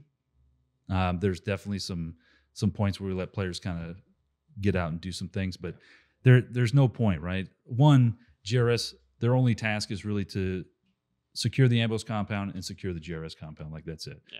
So they have no reason to really go out and attack Op 4 at the base camp. an Op 4 base camp. And then on top of that, it would be kind of tactically dumb to send out one squad, 12 guys or whatever, to go attack a camp that could potentially have 125 people in it. Yeah. You know, You could do it. you could, You but could try. you wouldn't You succeed. could try it. But just for everyone that's going to have a follow-up safety question, you are still going to have to keep your iPro on when you're in the Op 4 base Absolutely. camp. You will have, from the moment that game on is called, your iPro will stay on your face until Sunday. So make sure you're wearing comfortable iPro. Wear iPro that is A, ANSI Z887 plus rated, and B, something that you're not going to have to take off and do some dumb shit. If there's ever a reason to take your iPro off, obviously find a member of staff and we'll create a safe condition for you. But honestly, just wear your damn iPro. Like, ugh. All right. God. I mean, it has to be said because people do try to take their iPro off at Milsom West. Like, you have to keep it on while you're sleeping. It is. People have been shot at without iPro. Yep, we've seen it. Man. Make sure you keep your iPro on even while you're sleeping. Uh-huh. Okay, so moving on to the next question: is blank fire as well as the new Zulu mortar going to be used? So the answer to both those questions is yes. With blank fire, though, we are limiting it to staff only. As of right now, we're not comfortable with the idea of any Joe Schmo firing off a real rifle and just, I mean, there's safety protocols we could put in place, but for right now, it's just going to be staff for blank fire. All right. Do we want to talk about some of the cool blank fire we're doing? Sure. Yeah, we're going to be working with a blank fire company who is going to be providing us with a bountiful Yeah. amount of different Options. options. Options is a good way to put it. So I mean, there's some belt fed stuff. there's belt fed stuff. There's belt fed stuff. A lot of belt fed stuff, and region specific weapons too. That's right. Yeah. I know the staff is putting together a nice collection of blank fire rifles to bring. Yeah. Yes. Where did that question go? Oh, okay. So, will there be any magazine restrictions for GRS? I understand that there will be an ammo distribution. Mid cap only. I mean, Yeah, I mean that's pretty standard for any event you go to. I mean, Well, you're only going to get 500 fucking rounds, so unless you're a support gunner. support gunner or whatever. But there's really, I don't care. Use your EPM ones, that's fine. But Yeah, because I know there are games Just- like American Milsim where they restrict you can't have more than like 8 mags on your person at any time. you wouldn't be able to fill 8 mags. You Yeah. know, I mean, what's that? That's 5 mags, only putting 100 rounds in each mag, dude. yeah, You're not gonna You're need- probably getting 3 plus your gun. Yeah. Yeah. To be honest. There's no need to carry that much. I just don't want to hear maracas. No high caps, no windy high caps. You know, I mean, Is that going to apply for Op 4 too, even Yes. though they're allowed to bring their own ammo, but no high caps? yeah, no high Yeah, caps. mid cap only. Mid-cap Keep it cap real. only. Come on. Keep it real. Somebody did ask, is the RPK going to be allowed as a support gun for Op 4? Oof, for this event. So unchopped bipoded RPKs as they live in the wild, I'm okay with. Yeah, that's fine. In my Yeah. opinion. Okay. As long as it's not If you're derped. if you're you know? running and gunning with that thing comfortably, I think that is a problem. Yeah, like it's a support. I mean, it's kind of a support gun. I don't know, but yeah, if you keep it true, keep the long barrel on it, bipods. Yeah, man, rock out Gonna let him run a drone mag? in an RPK. Yeah. Yeah. Okay. That's fine. All right. Let's see. I mean, the magazine is really the big differentiator there. Well, it's Well, like barrel length and barrel length, bipod. yeah. You know, I think the bipod is like if it's not belt fed, it's got to have a bipod. I don't know. I'm trying to think of all the ways that players can cheese this. Somebody did also ask, is the M27 going to be allowed as a support weapon No. for this game? No. Okay. No. Will there be any changes to the medic rules, or will there be faction-specific medic rules? So there are faction-specific medic rules, but it's basically Op 4 and GRS. GRS has a pretty cool medic system. So, we talked about it. It's tourniquets, splints. Yeah, but the tourniquets can be applied by buddies? Tourniquet can be buddy aided. Yeah, that's right. Hold on. So it's a tourniquet system, right? So the tourniquets can be applied by a buddy. That's on your first hit. On your second hit, a medic has to apply an aluminum splint, and those aluminum splints are there's only a certain number of them, and the way that they get replenished is that when you go respawn, you deposit your aluminum splint into a bucket or whatever, and then that gets taken to like a medical supply, and then your squad medic can go resupply from that platoon supply, if you will. Yep. Now, GRS is also going to have a Casevac vehicle, correct? That is correct. So that's pretty much how you get back into the game. So when you're dead, okay, you've been medic twice, you can no longer be revived. Any squad leader can call it for a Casevac. Basically what that means is you load your casualties into a vehicle. They drive a specific route. About halfway through that route, you're quote unquote back alive. You can take off all your medical shit, and then you're driving back into the compound and dismounting, and you're alive. It's kind of a time sink. Okay. I'm assuming that's going to be completely different for Op4. Yeah, Op4 is really, really simple. You get TQ'd. Yep. And then once you're TQ'd, you get shot again. Yep. And you're dead. And you then return to the most nearest CCP or faction respawn point that'll be set up. That's it. Yeah, we're trying to keep Op4 in the fight. Are they going to have a movable CCP that they can? Yes. Yeah, they will. Yeah. Yeah. So that way they're not walking, or, Panther is pretty big, and there's multiple locations where Op4's got some fighting to be done. And so we don't want, we want Op4 to stick around, right? We want them to stick in the fight because, the big fight doesn't happen till Saturday evening. So we want them to stay there the whole time. And so we're trying to make it a little bit more accessible. Yeah, we're not trying to dog everybody. No, I mean, this is not like some crazy endurance fucking test. This is just a good time. We're just trying to be out there, have a good time. Yeah. A lot of people have brought it up, speaking of the fact that Saturday night is usually like when the big attack happens. Everybody's seen the movie at this point. Yeah. Is GRS going to have stuff to do leading up to Saturday night? Absolutely. So GRS has a bunch of tasks that are intel gathering, resupplying the Ambos compound, protecting the Ambos compound. They're going to be rotating in and out squads. They're setting up their own defenses inside the GRS compound. I had the paper in front of me. I can't remember. But there are tasks for GRS to do that put them in a situation like that could be, because Op4 is pretty neutral to GRS at this point in the event, right? Yeah. Because they're busy fighting their own faction war. But we're taking GRS and putting them in vehicles and saying, hey, you got to go resupply this place. And so they're driving like what could potentially be right through the middle of this faction war. Now, GRS's ROEs for the beginning of the game are don't shoot unless fired upon.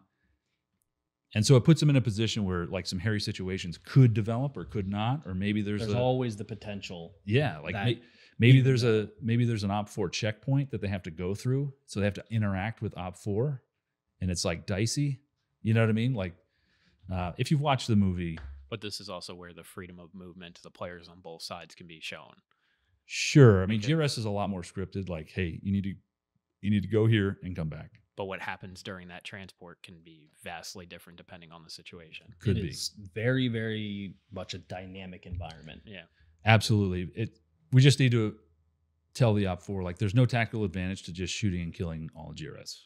That's just not the point in the beginning. You'll get your chance. For sure you'll get your chance. Like, you'll get hours of that chance. But in the beginning, look, man, you're neutral towards them. You're not happy they're there. Think about the scene in the movie where he just picked them up from the airport. They came through and they ran into an ISIS checkpoint. Yeah. And they had that whole interaction in the car with the guns, and they're like, you see the drone, it sees you, that type of thing. Like, that's what we're trying to create, is that tension. And that tension slowly builds until this like crescendo. That pinnacle point. Yeah. Yeah. Well, that's a good explanation for that. The follow-up question that someone had, will there be a limitation on the amount of support weapons and grenade launchers each squad or side has? So, yes. Definitely on GRS. Definitely on GRS. I mean, every squad should have one Yeah. maximum squad or support weapon. Yeah. Because there's no reason to have more, Yeah. especially on GRS with limited ammunition. You really can't just shell out your entire amount of ammo that's been allotted to you to 2 guys, because that's not going to be fun for anybody else. And also to kind of create, I think it definitely adds that realism when shit does hit the fan on Saturday night, especially that you're gonna not want that many.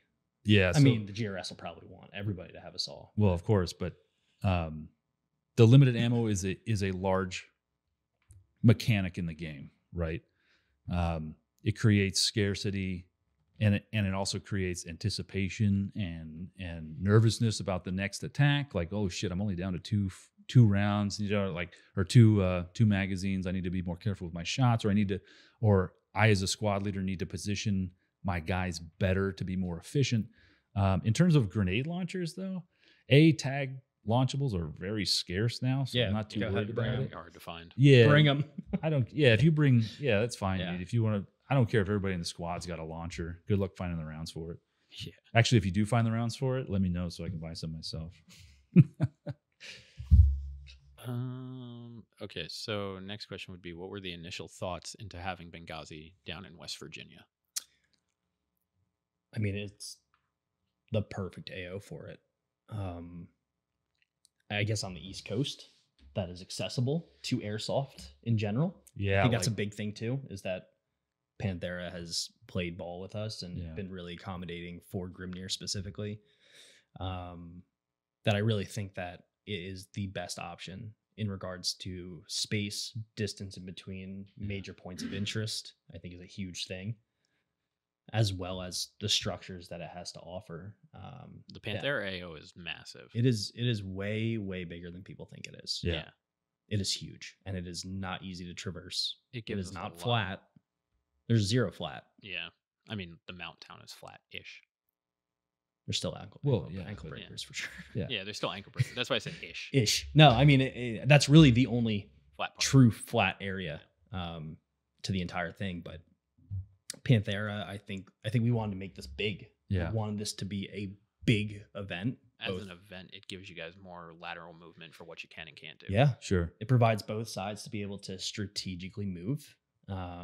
A lot of open area, and just based off of the sheer numbers of participants alone, this is, I think the perfect size to do something like this. Yeah, it's gonna be just enough, right? Like not too many, not too little.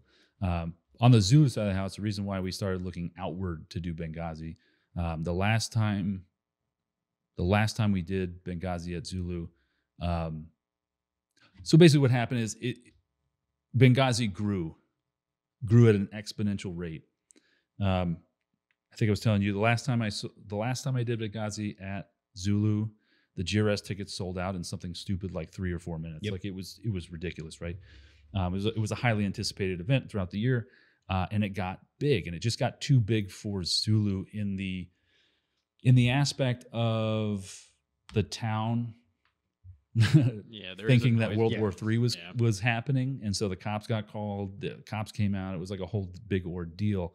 And then after that, I was like, I never want to run another Benghazi at Zulu that is shittier than the one prior, right? And so, what makes that game amazing? What makes any game amazing is pyro. Pyro's awesome, dude. It increases the experience by tenfold, and since we can't use pyro at 3 a.m. because a blank fire belt fed blank fire belt fed, then I didn't feel right selling tickets the next year and being like, hey, we can't use pyro between 11 and 7 a.m. and it just wouldn't be the same. It wouldn't be a good product. Yeah. So that's when I met the Grimnir guys and we kind of teamed up on this.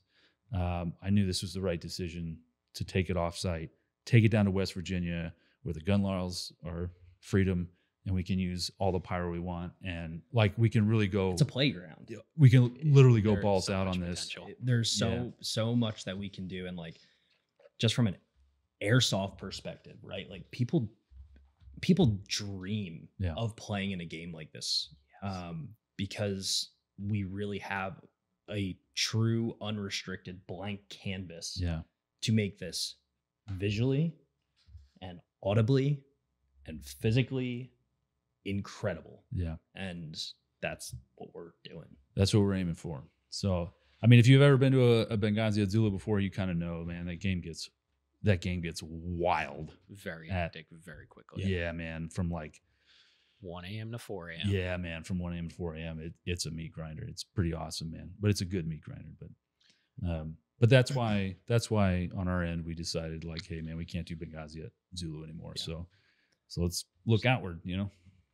We do have some more questions about like specific replicas and restrictions. Someone has asked, are insurgents allowed to use tracer units? And also, are insurgents allowed to potentially use a minigun? Ugh. So on the minigun, I'm going to say no on the minigun, yeah. just because Yeah. the power a minigun holds is a bit much for an insurgent. Well, not only that, but it's kind of like outside the scope of the scenario. Yeah, it is. I would say no to the minigun. Yeah. But I would also say that tracers are highly encouraged, Absolutely. especially in Op 4, which brings me to just probably a question that's on there, and we've discussed this as well. You're running iron sights if you are on Op 4. There's no attachment. You can a foregrip, like So the way I've done it in the past is that the guns had to be slick, and completely. you're an insurgent. The only attachments I allowed were tracer units. Flashlights. Yeah, but flashlights had to be handheld. I'm pretty sure on this one we have weapon mounted.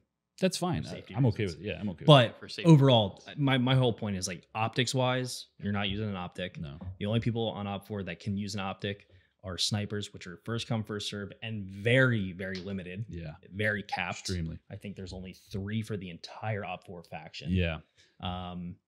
And they can just use a simple, like 8-time to 12-time magnification. No batteries. No batteries.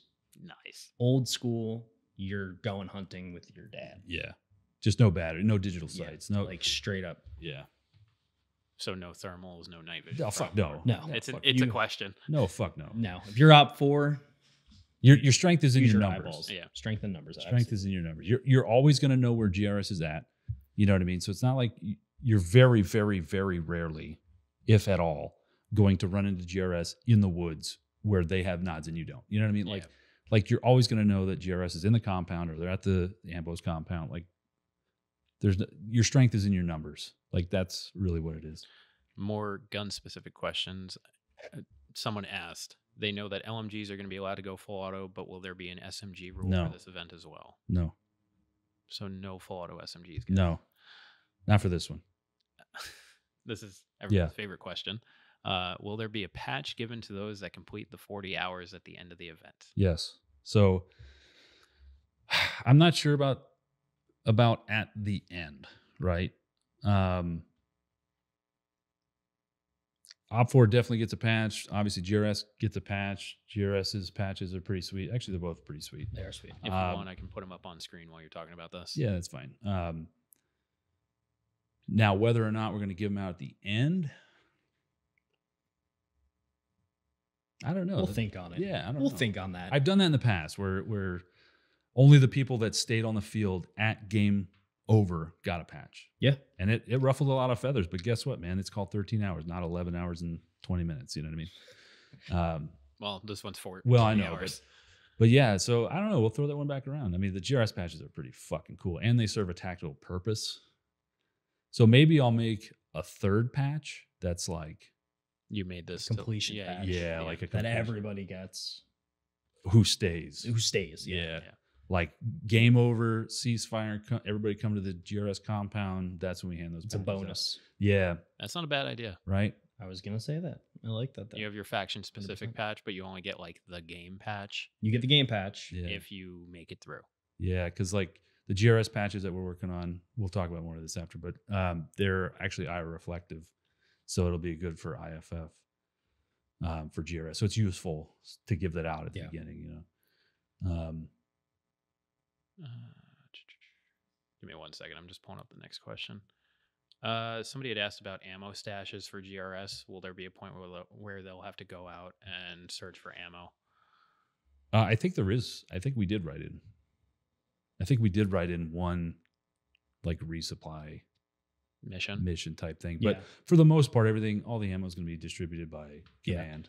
Now, no one's asked this, but this is a pretty good question for it because you are doing issued ammo for GRS. Is it going to be one standardized BB weight? Yes. And also, is there going to be tracers?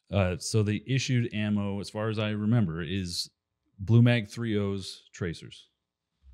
So that's the issued ammo for the entire event. So you'll be using tracers during the daytime, but whatever. Is it going to be one of their mixes where it's like a 1-to-4 It mix? might Or be. I think it might be. It potentially could be a mix, yeah. so not every BB is going to be a tracer, but Yeah. it's going to be a 3.0 standardized BB weight. 3.0 weight, yeah. So set your So- hop-ups. Okay, so somebody had asked about red tag guns being DMRs or sniper rifles on GRS. Is there going to be an option for GRS to have a designated marksman, essentially? So yeah, there's going to be very, very limited for the entire GRS faction. 2 Yeah. maximum for those, and it's going to be first come, first serve basis upon ordering your ticket. DMs don't lie. Whoever's there first and reserve those 2 spots, you get it. That's Yeah. it. No exceptions. We're not making any exceptions for that. Yeah. It just gets way too hairy, especially when shit gets close. And I would even throw in this, like, you have to have a secondary. Absolutely. Yeah, like Absolutely have to have a secondary. the worst thing we can have is somebody with a red tag just have that instinctual Panic. that instinctual Yeah. like flinch, and now we got a BB buried in some op force fucking face, and we got to call a ceasefire and wipe up the tears and whatnot. This fight does get close very quickly, so we'll handle it in that way. It's 2 tickets, and Yeah. first 2 to DM Grimnir, get it. After tickets go on sale, not right Yep. now. Don't Yeah. do it. Yeah. No, so after- after you buy your ticket and show proof of purchase, DM the Grimnir account and tell them you want to be a Yes. DMR. Instagram, specifically Grimnir Instagram. Say I want GRS DMR. There you go. Also, keep in mind those tickets drop May 19th, 8 p.m. sharp. 8 Pretty soon. p.m. On the sharp. Grimnir website? Yep. And I don't know if anybody asked this question in your side, but somebody asked for GRS, how many tickets could they purchase? It is, you are able to purchase a total, including your own, Yep. 3 tickets as GRS if you're looking to do that. So you will not be able to buy more than 3 tickets That's per person. Yeah. So per purchaser. So it's not like one guy can buy 10 tickets for his whole team. Yeah. Because we've had that, we've allowed that in the past, and they'll buy 15 tickets and then 6 will show up. So now GRS is even more short Mm-hmm. than what they already are. And it just drives me up the wall. Yeah. Now, on the topic of tickets, will there be an option to do a ticket transfer provided somebody purchases a ticket and then they find out they can't go? Yes. So our ticket app is Hop Up. So everything's gonna it be is a done very there. seamless ticket transfer if need be. Okay. Is there going to be the same limit on ticket numbers for Op4? You can only buy 3 at a time, or is that just for GRS? No, it's just GRS. Yeah. Op 4 we want to fill up. Yeah, because I know somebody did ask about GRS tickets, but no one brought up for Op4 Yeah. that there's a max amount you can buy. And now I've saved this one specifically for the end because it's Dave's favorite. Will there be a tax op? Well, you're writing it, right? So yes, there will be a rule set. It'll be posted here pretty soon. It's not going to be anything crazy. It's just going to go over all of like the vehicle rules, what you should do when you're hit. I mean, this is all pretty standard like airsoft shit. It's going to go over the medic system, chrono limits, all that stuff. I mean, Packing list. packing list. I mean, it's not like anything. We're not doing anything crazy well outside the realm of what's already been done in terms of airsoft, right? We are going outside the realm in terms of like the experience, but it's basically it's the same rule set, man. But yes, there will be a rule set. It's coming out shortly. And as you can see, we're still kind of we're fine tuning it for sure. Yeah. Will that packing list and subsequent rule set be out prior to May 19th? Yes. Yeah. Yes, Yeah. yeah. Absolutely. So you'll be able to read it and go over it and make Yeah. sure that you're cool with everything. Our goal is to have it accessible to the public at the very least 24 hours before you decide to buy a ticket. Because I know some people are Yeah. a little picky on because of the rule set. But Yeah. I mean, honestly, if you read the Grimnir rules for a good portion of it, minus like the medic functionality and mechanics and stuff like that, if you just read the rule set, of what you're expected to kind of do as a player, how you're supposed to behave, things like that. Yeah. That's standard. I mean, if you can read both our rule sets and kind of get it, but it's not going to be out of the realm of what a It's gonna be typical very mill similar to sim what game is going to be like. Yeah. Yeah, it's gonna be very similar to what people are expecting. Yeah, Um, absolutely. And I'm just gonna say this one for the people in the back: act out your death. Oh my God, please act out your death. That is, man. Ugh. We were talking about this earlier. Yep. It's in the rules, man. And then the only people that complain about it are the guys who just stand there with their freaking hands up, no deadlight on, no dead reg, and then they get shot again, and then they're the ones flipping out. Hey, if you'd have laid down on the ground and been obviously dead, then I wouldn't have shot you. Or if you didn't have a stack of 6 guys behind you,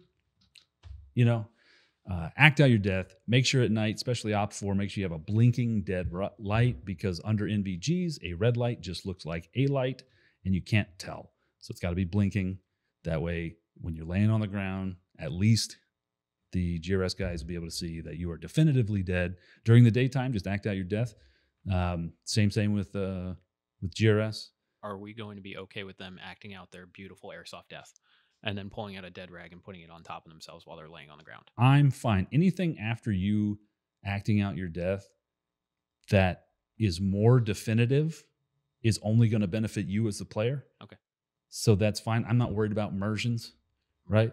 Like we're shooting BB guns at each other. Like, I don't care. But yeah, if you want to do a secondary or tertiary, fucking, hey, I'm hit, Yeah, So right on. act out your death, do it in a very beautiful fashion, fall Yeah. on the ground, Yeah. flop around, and then pull out your dead rag and put it on your body so everybody knows you are dead. It's amazing how people are shocked when they see people act out their death, because for some reason they're so not used to it.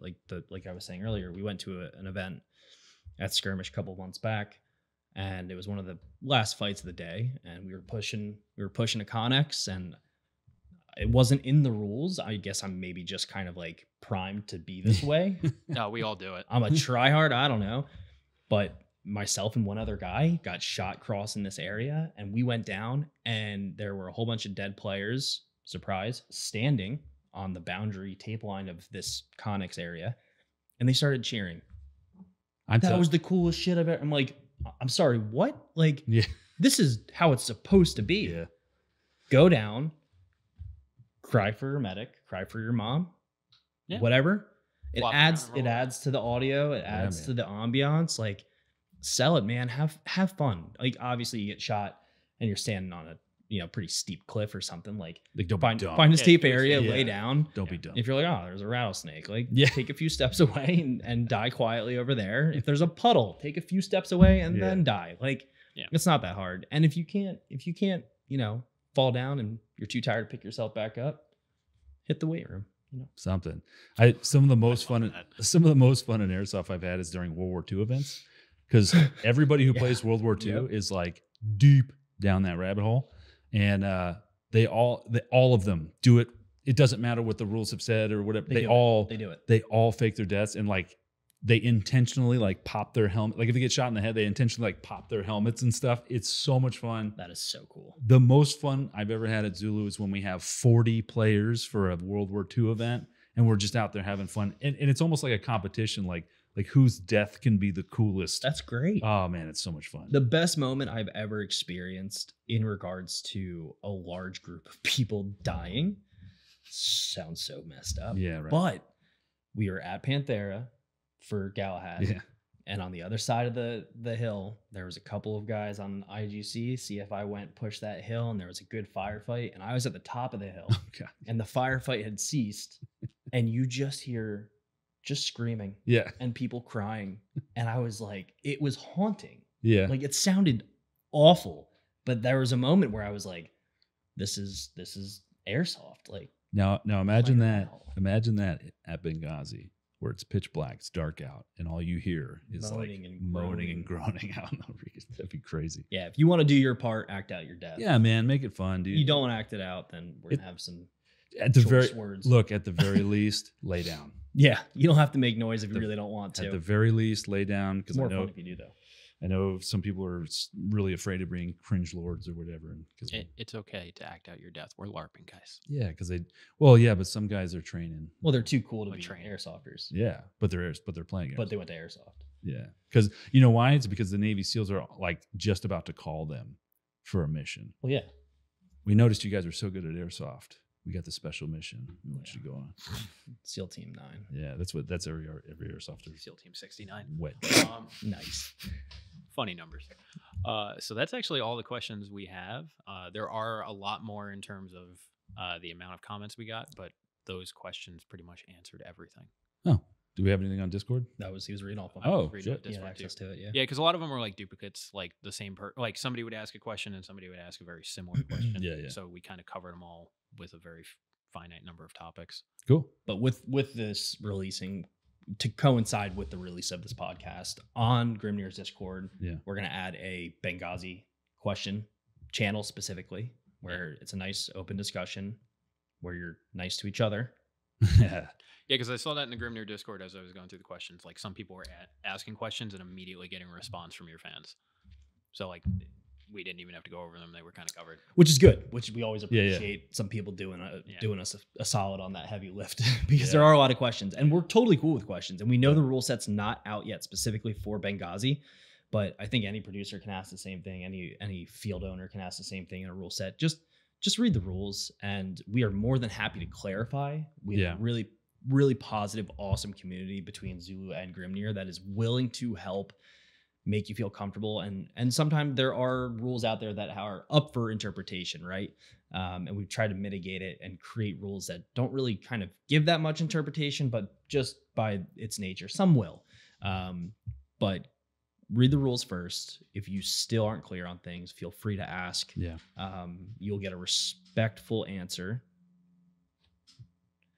And we should be good to go there. Actually, I just thought of one that hasn't come up yet, but it has come up for Crossroads already.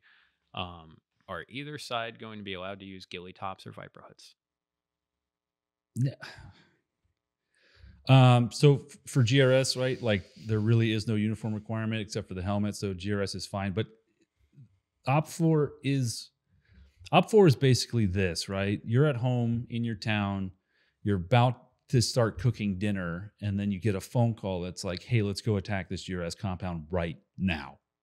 You're not going to be like, hold on, let me go get my Viper hood and ghillie. And no, you're going to grab your AK, walk out the door and go. Like that's what we're going for, okay?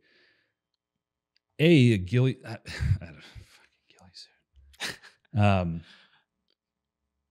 I'm gonna no. Yeah, I'm gonna hard no it for OP4. I'm gonna hard no it for OP4. For GRS, there's no need to have a ghillie suit, but if you want to, like whatever, man. Because I guarantee it's gonna come up before the tickets go on sale. Somebody's gonna ask. They always do. Yeah. Just look operator. I don't think Viper Hood looks too operator. Ouch. Whatever. Sorry. Wear a helmet. I have my own. I like mine. Viper hoods are dumb. Russell and Jimmy's tonight. I just, for this event, dude, there's no reason for it. Okay. And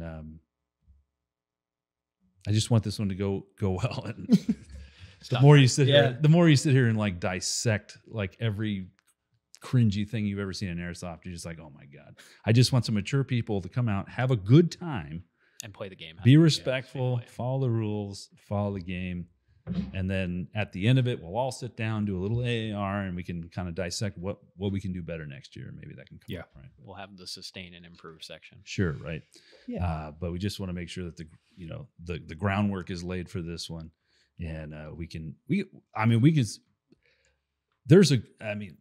need to see if this format works. Yeah. We already know it works in one specific location. Does it work at this location? Should we look for another location? Maybe there's something a little bit better about somewhere else. So this is all. How's the game going to hold up after 40 hours versus 13? Sure. Now things are starting to get a lot different. Did we put too much? Like, did we do too much to do? Too much tasks or not enough? I think we have a lot actually, but you won't be bored. There will all be something to do, and if you choose not to do it, it'll be your choice, and not that there's. If you're bored, it's your fault. Correct. Yeah. And I know guys that go to 40-hour games and sleep for fucking 20 of those 40 hours, and they paid the money, and that's their experience they want to have. That's fine, but that's on you. But yeah. So as always, guys, if you have any more questions, you can reach out to either Grimnir or Zulu. We'll be happy to answer any more questions that you have. I'd like to thank Ian for coming on today. It's been fun. And that's about wrapped up. Do you have anything else to say? Buy some tickets. Buy some Get tickets. ready. You heard Those GRS tickets.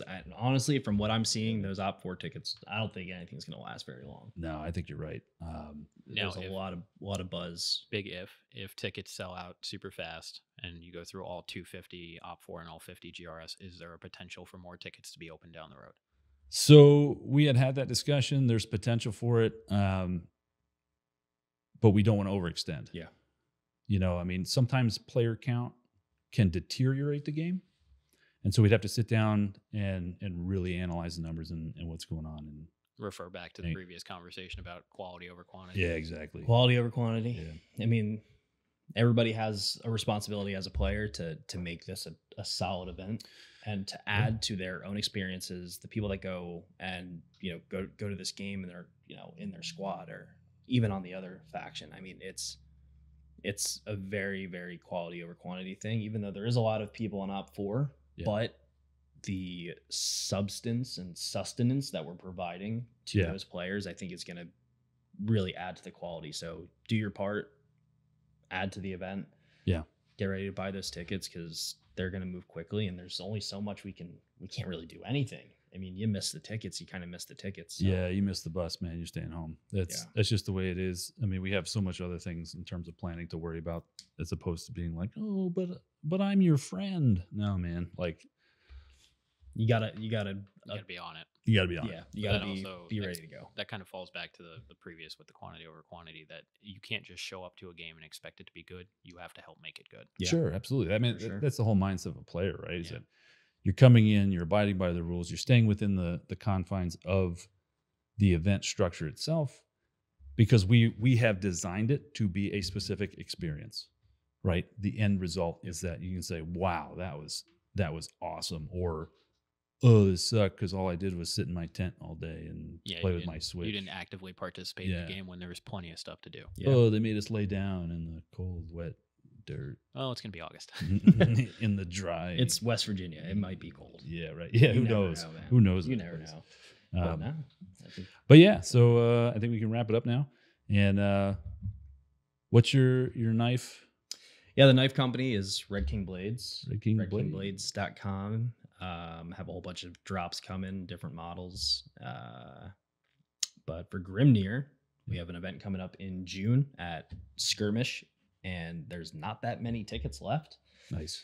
Once again, quality over quantity. We always cap our events. We'd rather have 200 really dedicated people there opposed to 450 players that are just there to shoot. So if you want to be a part of a really, really cool event at a great AO, then come out to Arclight, which is June 9, 10, 11. Yep. It is not a 40-hour. It's an operation, which is a blend between a 2-day with a break as well as a 40. It's a great introduction to 40. So if you're looking to go to Benghazi as your first 40-hour, maybe come to Arclight. It allows you to pack and prepare. Players can sleep on the field or at a rear fob. But once you're on the field, you're on the field. So it's a nice little hybrid. Like, you're not car camping at Arclight. You're no hotels with showers. No, I know you need your shower. God bless America. Yeah. Fair weather airsofters. Absolutely. Get a Coleman stand-up solar shower. Oh, great. No shower curtain though. I got to be open to nature. I'm ready. I think we ended on that. All right. And as always, we thank everybody who listens and watches this. I know it's only like 200 people, but we love you. Depends on the platform. Absolutely. Go ahead, make sure you like, subscribe, share us all over the place. Try to make this thing grow. Also, give Grimnir a like and subscribe or whatever the heck. Also, Red King Blades. Go ahead and pick up your blade over there. And with that, guys, good night. God bless. We're out.